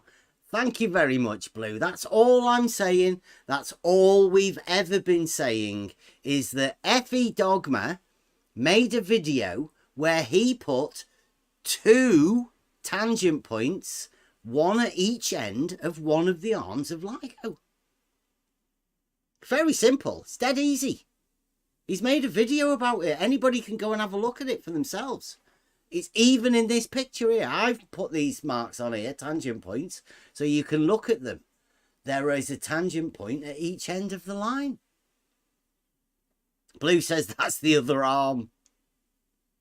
Blue, you never said, you was talking to Mobius yesterday, or you never said on the same circle. I don't know where that even came from. We were talking about LIGO, and you and Bev, if my memory serves correct, and you were saying, Bev pointed out just what he just now pointed out over at Geo's, and you were saying he didn't understand and all this, and then yesterday you was arguing with Mobius and said that that LIGO could only have a plane, can only have one point, only one tangent point. So maybe I ain't understanding what he's saying, but no, a circle. Why would anybody discuss a circle? When would we ever talk about a damn circle when we're talking about LIGO? There's talking about tangent points. Two tangent points. Do you know what a tangent point is? Yeah. And on that screen, what is on YouTube on the screen, this horizontal line is tangent, and then the other horizontal line tangent is this is another horizontal line. So this is not, and it is described as concrete slab. So this horizontal line tangent number one is concrete slab, and horizontal line tangent number two is not going along concrete slab. So this is just complete nonsense.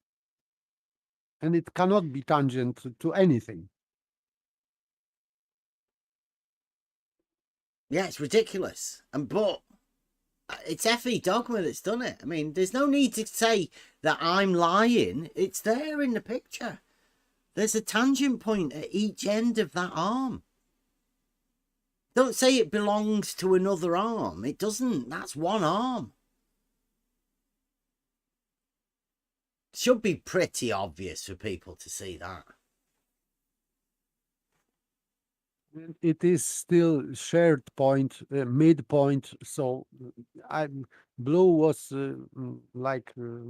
some time ago arguing that this middle point is somehow disconnected from other arm, that they are Yeah, but disconnected. either way, George, he said he reinforced yesterday, like he taught Mobius. I think he thought he was teaching him that the tangent plane could only touch at one point.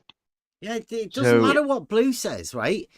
All we're saying here, Blue can say 1 point, right? But he's gonna have to have a conversation with FE Dogma, because FE Dogma says there's 2 tangents.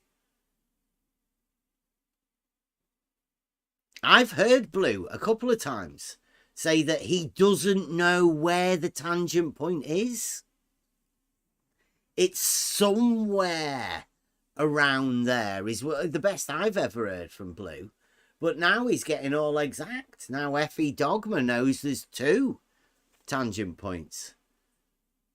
So it seems like Blue might not be the expert on LIGO. It might be this FE Dogma guy that he seems to have gone missing too.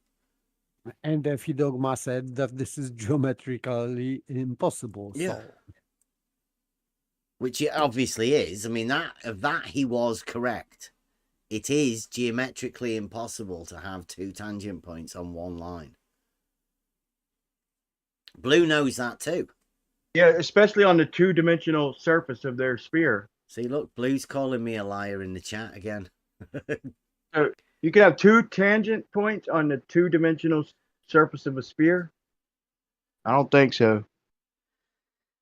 Yeah. Blue, the mistake he's made as well when he's done that, he's drawn another line, but he's also labelled it horizontal.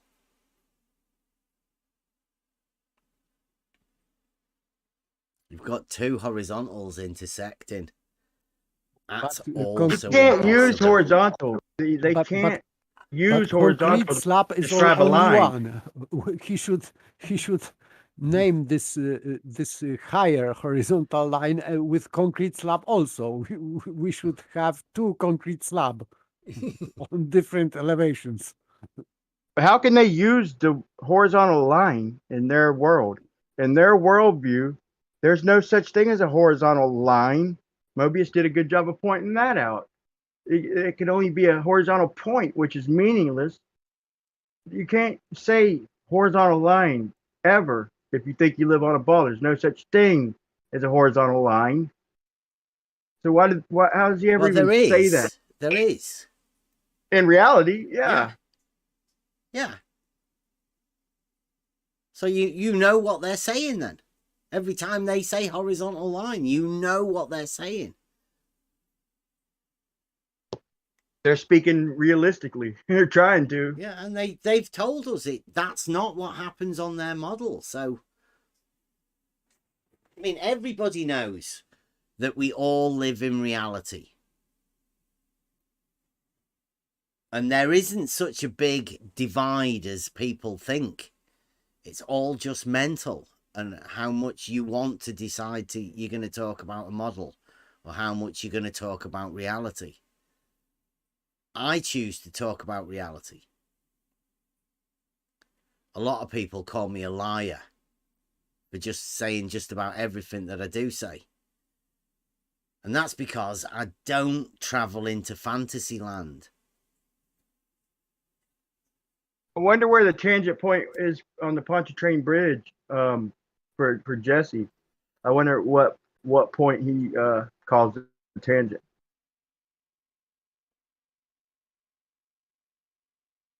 you It know, has an here- internal tangent plane. yes, like here, because this horizontal line on twin tangent conundrum is tangent at this left point, but at the right point, it is to the first curve. This first level line is internal because like at the same angle, like internal. This level line, which is upper.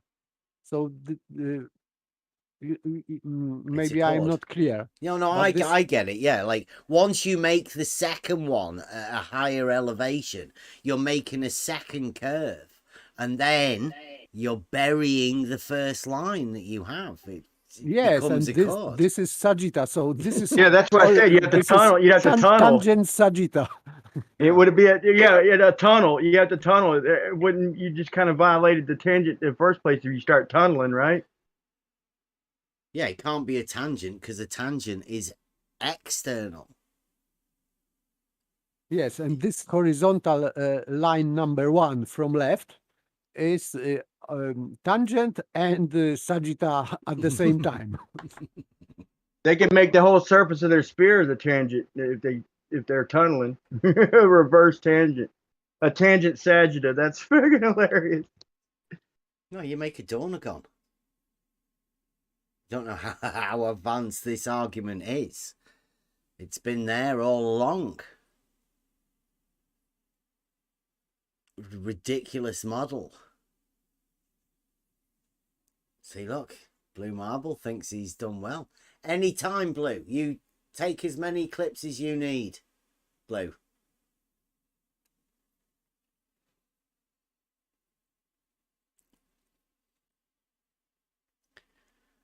Us YouTubers have to stick together. Content creators. Thanks for yesterday as well, Blue. Mobius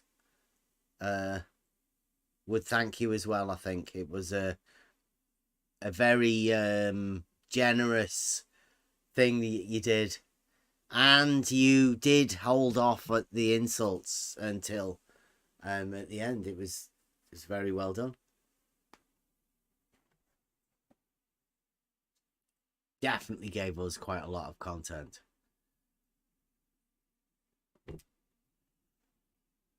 Well, when are you going over that, Bev? 6 hours. People have asked me to do it privately.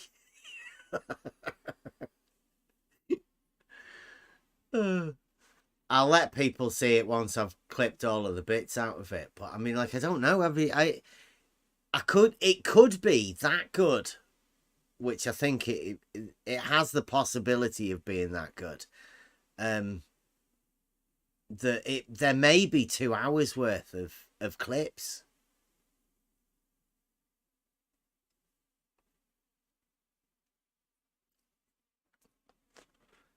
Because I think there's a way for us to explain every argument. I think nearly every argument we've gone over the last 4 years. Mobius got practice to do every one of them.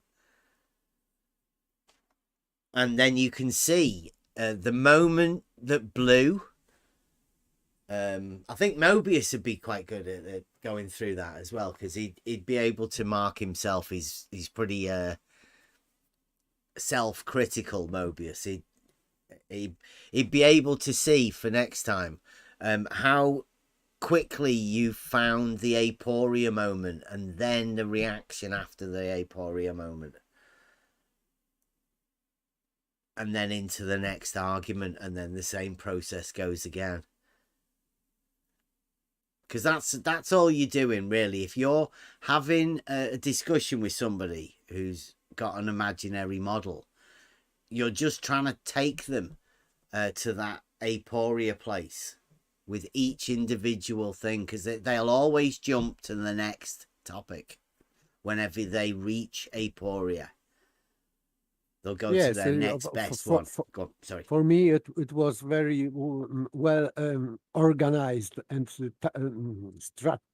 strategy or tactical in that process of organizing and going with discussion. So, and it was very quiet. I expected more drama, but I think Mobius was very um, uh, he Calming. calming and restraining Yeah. himself for pushing too hard one point when the opponent was stuck in aporia. Yeah. So he wasn't torturing Blue. Yeah. Yeah, he let him off. Yeah, he sort of went, oh, all right then, Blue. Come on, well, let's go on to the next one. Forget about that. Yeah, it was brilliant. And then I think we'll be able to show each of the individual arguments and that process. But like I say, very, very well done. It will be even better when people see exactly how these things work. I don't know, because we're doing the trivium, this sort of thing will become more part of what we do. Going over how these discussions and these arguments are formulated and how best to get to the position of aporia, right? And that will become more apparent. It'll be easier to show, especially with that video like that. And then we'll be able to find better examples as people become to see what the way this is going. Because I consider what Mobius was doing yesterday was sparring in the gym with arguments and positions. Mobius was having to do very well maneuvering around Blue, and Blue did very well as well. Blue's got some skills.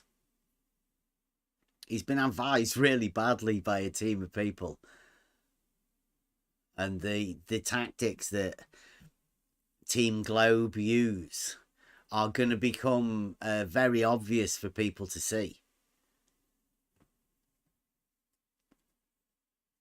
They haven't got an argument. They've just got tactics. It boils down to this, man. It boils down to this.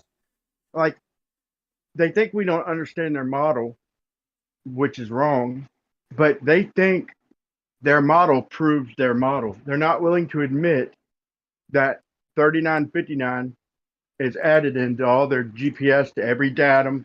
They're all a little bit different depending on the radius value. They're not willing to admit that it's calculations and not measurements.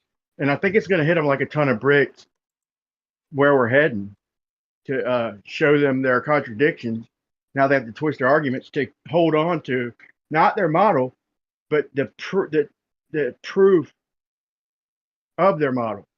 In other words, all these measurements aren't proving their model. They're adding R. Can I just do this while you're talking, Bri? Blue Marbles just says 5 hours of nuh-uh out of Mobius is all you have, Bev.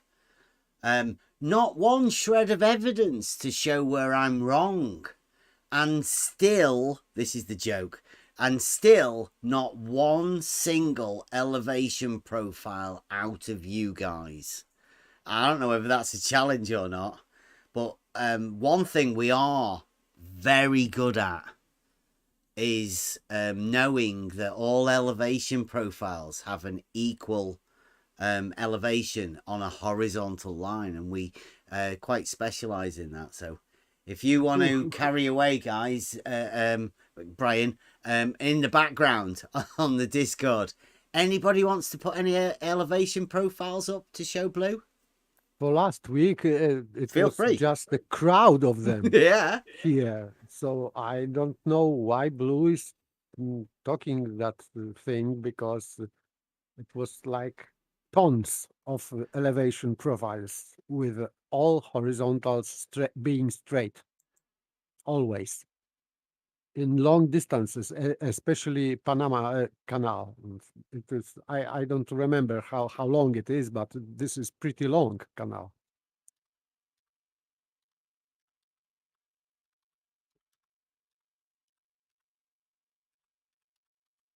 I'm just getting a few in. Images.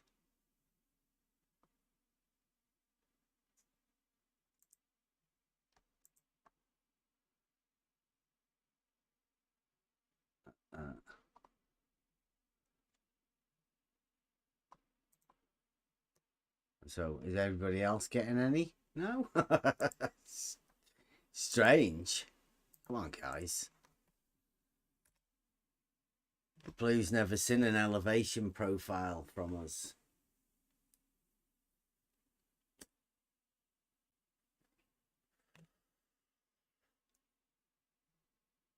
We're just talking about elevation profiles, Blue.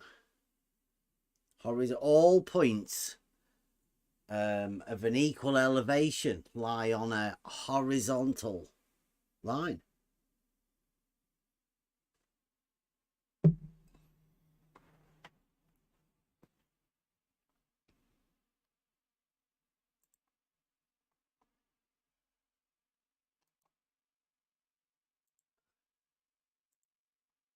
There we go.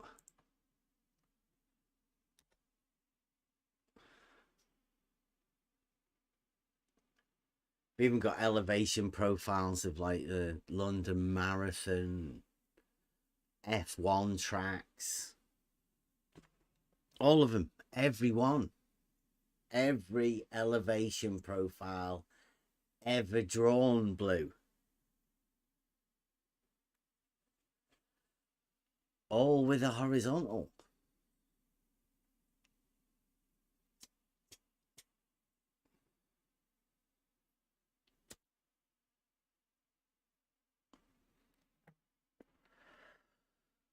We know that levels are tools that establish horizontal planes, and all of the points on the horizontal plane have an equal elevation, the same elevation, and that's why we get the benchmarks. It's really strange. Blue Marble, you're meant to be an engineer, Blue, as well. I've got a few.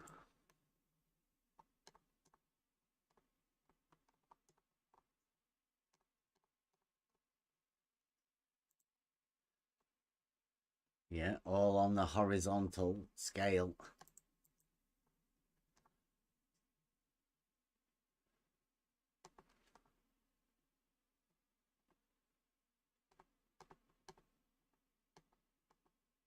I thought you were going anyway, Blue.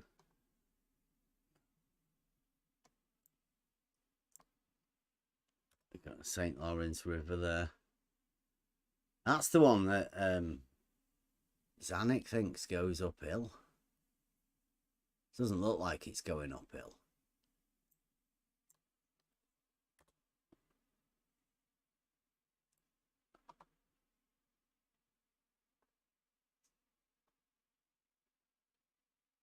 Is that enough, Blue? Are you sure you've definitely seen more than one?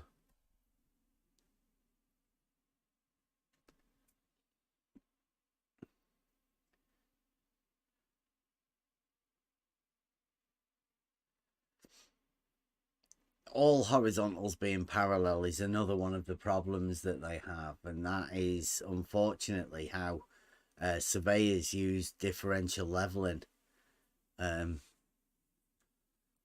to move points of elevation so they know.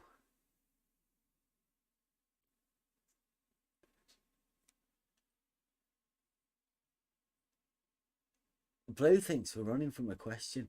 Blue, what we're going to say now from now on, Blue, can you try and formulate your question into like an argument form? Then we can see the purpose of you asking the question. It has some sort of end goal.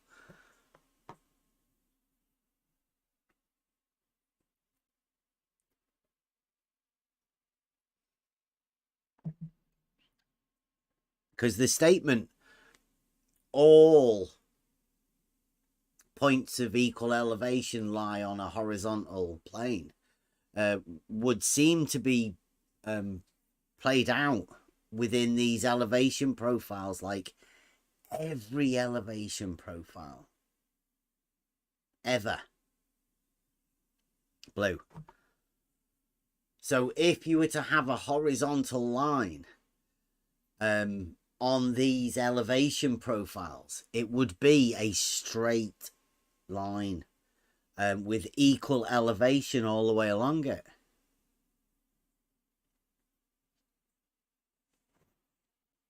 I think that's what Mobius was trying to say, really, yesterday.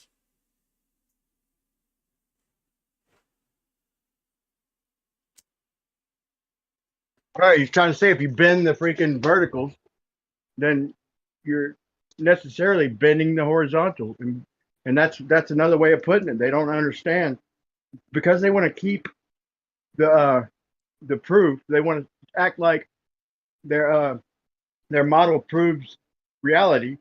They have to deny that. But in reality, if you bend the horizontal, the vertical, you're necessarily bending the horizontal. They can't concede that point, but it's going to hit them like a ton of bricks eventually. They're like, oh shit, this doesn't prove there's a ball. Not even did it prove flat. I'm not even trying to claim it proves flat. I'm just trying to get it through their thick skulls that if you bend the vertical, you bend the horizontal necessarily. They won't admit that. Blue says he's got a question. Why does every surveying text, every university and every geodetic organization disagree with you? Why do they all say level is not horizontal?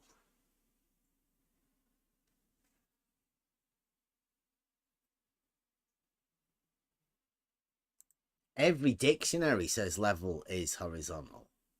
So more worryingly, Blue, is why, according to you, does every university and every geodetic organization disagree with every dictionary?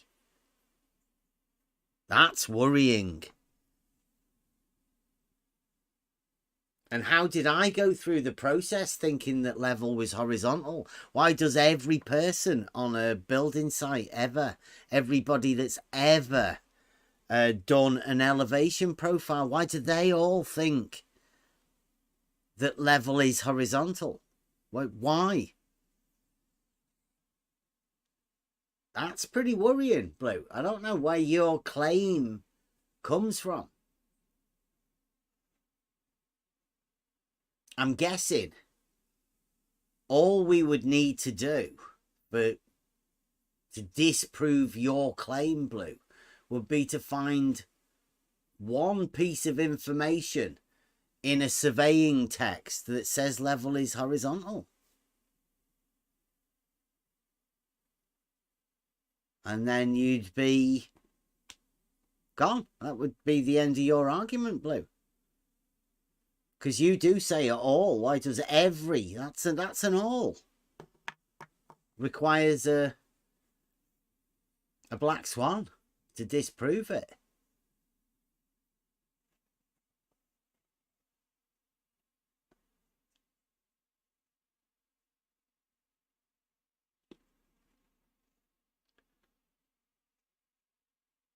Quite simple.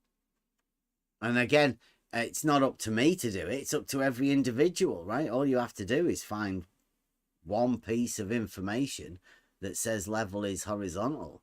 And you're gonna, I'm guessing that at universities, there are dictionaries. And those dictionaries would definitely say level is horizontal. There's even websites to tell them that level is not to be mistaken. Don't mistake level with the center of the earth. There's no way to measure to the center of the earth, Blue. If you tell your horizontal line that it has a radius and then map it out as it having a radius, You can't then use the measurement to prove that radius. You've just told it that it has a radius, that it's bending. You've told a horizontal line that it's bending. So you're gonna get the information back using that radius of the bend. But you bent the horizontal line. That you can't use that as proof. You could model it. Good, I'll give you could model it. I'm not disproving nothing, but you're not proving nothing, Blue. And you can't bend the vertical without bending the horizontal. That's horseshit. I don't know why you would even think that. That's insane.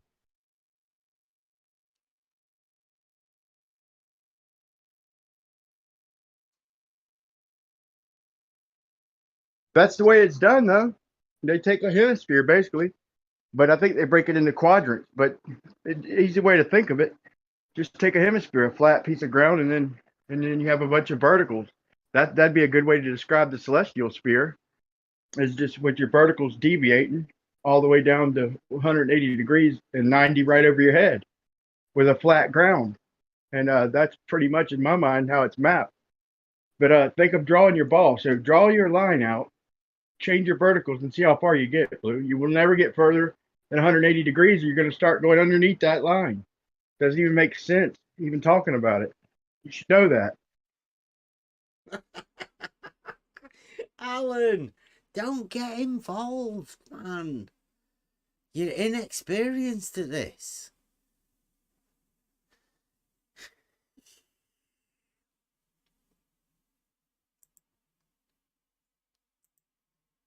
Does anybody know Alan? He's been away for a while. He's back now, though. We play, because it's Model Affliction Monday.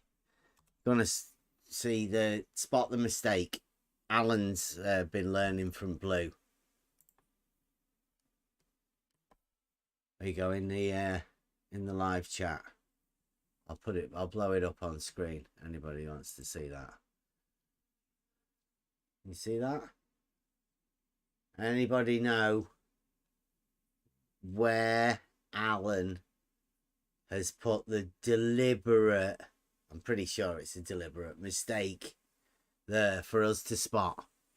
Brian, can you spot it? Are you any good at speaking globe? I'm looking right now. You talking? I'm looking at the quote. I hadn't read the whole thing yet. Hold on. What does this say? Does this say the horizon is a great circle on a globe? It's just a continuous line. It's not horizontal. Yeah, exactly. If you want to make a flat circle and then map above that, you can only go to 180 degrees, though. You can only make it like a celestial dome, basically. Once you go further than 180, then you're going on the other side of your line. So yeah, they're trying to look at it from two different viewpoints. You're trying to look at it like a flat, plane horizon that goes all the way around them like a circle. But then they want to try and think about it with a radius too. Which good, fine. You got a model. You're not proving reality by modeling it. So though. what's the deliberate mistake? Hold on, I didn't even read the whole thing. Hold on. Right. He's saying Alan is a glober, right? So Alan has put a deliberate mistake in here from his model. Can you see what it is? He said it looks like. Go ahead, George. The horizon is a great circle on the globe. So he's defining horizon as a circle. Well, not only that. Yes, but I am not talking about that because He's calling it horizontal. No. Yes, it's not horizontal at first because so if horizontal is not parallel to horizon, it means that this is not horizontal. And he's saying at the actual horizon line. So a horizon line is horizontal. So he is talking about two different things, not Okay. one. It's in the first line. I think, right? Because Alan Like, because you've just explained there, it's talking about horizontal, right? Yeah, give us that. Yes, yes, Okay. yes. Now read the first line. The horizon is a great circle on the globe. Right. Stop. Now, using globe geometry, what's a great circle? The great circle is a straight line around their globe. No. On the globe, Great. it is a circle, Great circle. but still circle. But it's an amazing circle, right? It's different than just a circle. It's great. So what does that mean? It's the largest circumference. It's Largest, their right? equator. So what do we know about them? We know that they are every longitude on their model and the equator on their model. What is, if it goes through the center, right, then all of the lines on a great circle are what? Parallel. Or not parallel. They are just boundary. They are Diameter. Radius. radius from inside. Yes. You mean? Yeah, but the great circle is made up of radiuses because it goes through the center. So what do we know about all great circles? But they are flat planes. They are so to speak. vertical. They Yes. chop the globe in half. On the globe model, every great circle is made up of verticals. They're all radials on every great circle. That's what we know. So every great circle on the globe model is vertical. Now, let's read what he says again. Deliberate mistake, right? Yes. How can the horizon be a great circle when the great circles are vertical on the globe model, of course? I mean, you have to know the Right. geometry of the globe model and not be That's how they, fooled by that's the how they do words that celestial people write. navigation too. That's Alan That's put how it they there use- for us to find. That's how they use celestial navigation. They chop the globe in half and use that flat plane of a great circle to converge all their angles to make sense of it. What do you think about that, Alan? That was a deliberate mistake, wasn't it? You saying that the horizon is a great circle on a globe. Because you should know that all great circles are vertical, so saying something like that is the ideal opposite. Completely mixed up there, Alan, weren't you? Very good. I mean, most people here didn't even see it, did you? How many times would you have read that and not seen? Because it's ridiculous to think that there's a great circle. It's a different circle than any other circle on the globe model. The horizon normally gets explained as a slice off the top. That was my first Definitely answer, not a Bev. great That's what I meant. circle. I know, but that's When I not a said it- great circle, is it? No, but when I said a straight line, I was picturing like a plane, like Yeah. kind of. But yeah, I But should have see, reworded you it. did that, right? In your mind, you put the model that you were thinking of rather than reading what Alan had wrote. Your model Affliction, and you're willing to accept that Alan may have made a mistake or that you knew what Alan was talking about when Alan was making his point. That model that you thought of is what clouded your mind. Didn't see the blatant contradiction that Alan was talking about. He was talking about a vertical plane being horizontal. It's crazy, I know, but I mean, they have those sort of things on the model. It's filled with contradictions. They would think of every point on the horizon as being a tangent, which does make it vertical. If he's trying to dispute that, Bev is right. because y'all think in your mind, you think every point on the horizon is basically the tangent from the center line. So that makes everything vertical. That basically makes it a flat plane. And that's how they do all their measurements, basically from that flat plane. Yeah, he just meant a circle. But I mean, like when you said circle again, do you mean a circle with a hump in the middle of it? Because that's not what a circle is. A circle is a two-dimensional thing. So is that what you meant, Alan? A circle? A two-dimensional circle. It's a large circle on the surface. A two-dimensional circle, Alan, yeah. We all know what a circle is, yes.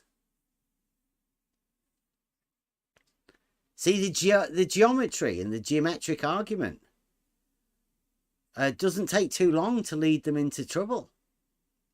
Already Alan's tried to say that a vertical plane is horizontal, and now he's saying that it's a circle. I'm pretty sure he thinks it's a sphere, but I mean he's talking about circles now. That's what they do on their globe. They take every measurement down to the center, so where every star is the same angle from anywhere on Earth, basically, because they take it down to the center. What? Alan's saying I'm paranoid. I'm not paranoid about you making mistakes, Alan. You keep making the mistakes, I'll keep spotting them. It is Model Affliction Monday. Who's the expert on the globe model? Who knows more about a fictional model and the geometric understanding of what that model must mean?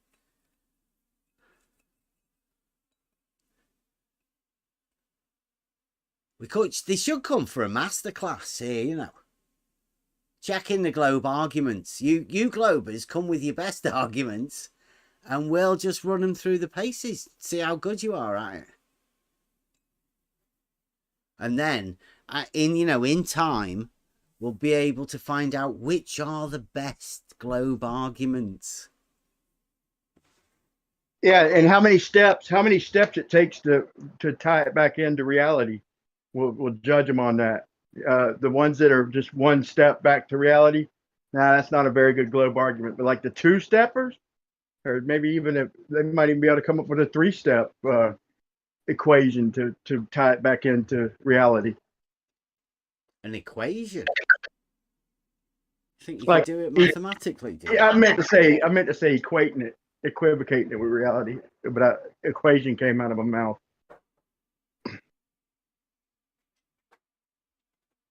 But it kind of is equations if you think about it. They use these equations in their mind to bend and warp their reality.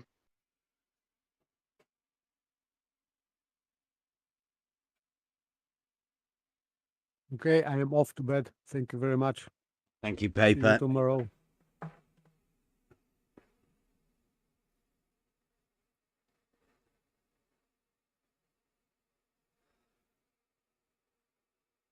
Very good. Elevation profiles.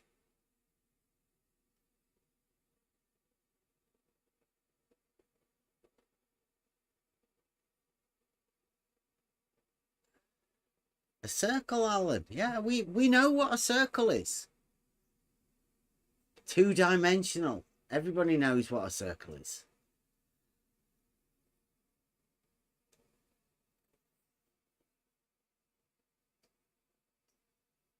If Alan's in chat, I got a question for Alan.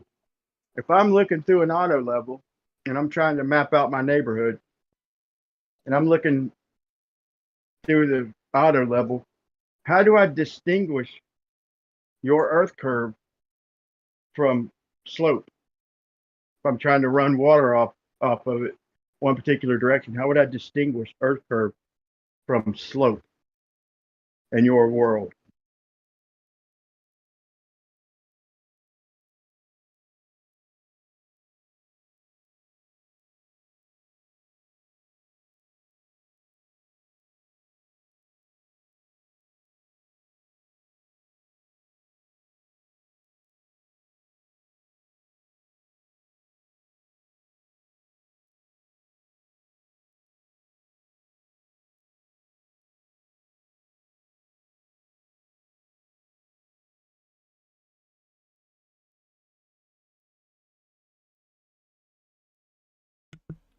It says use an auto level, Brian, to prove the globe. See, there must be, he's talking about a proof there, so there's got to be an argument to get that proof. Yeah, I'm asking him, like, do I subtract, like I assumes a certain amount of earth curve and calculate the distance I'm looking over and then subtract the slope from that? What I'm asking him in specific is, how do I distinguish? If I'm looking off in the distance, the guy with is holding the pole, how can I distinguish earth curve from slope? I need to drain this water off of it, but in your world, the earth is curving down without water draining off of it because of some potential shit, some gravitational potential. So I'm asking him, how do I distinguish between slope and earth curve if I'm using an auto level? So yes, I'm using an auto level. How do I distinguish one from the other? What's a good method, please?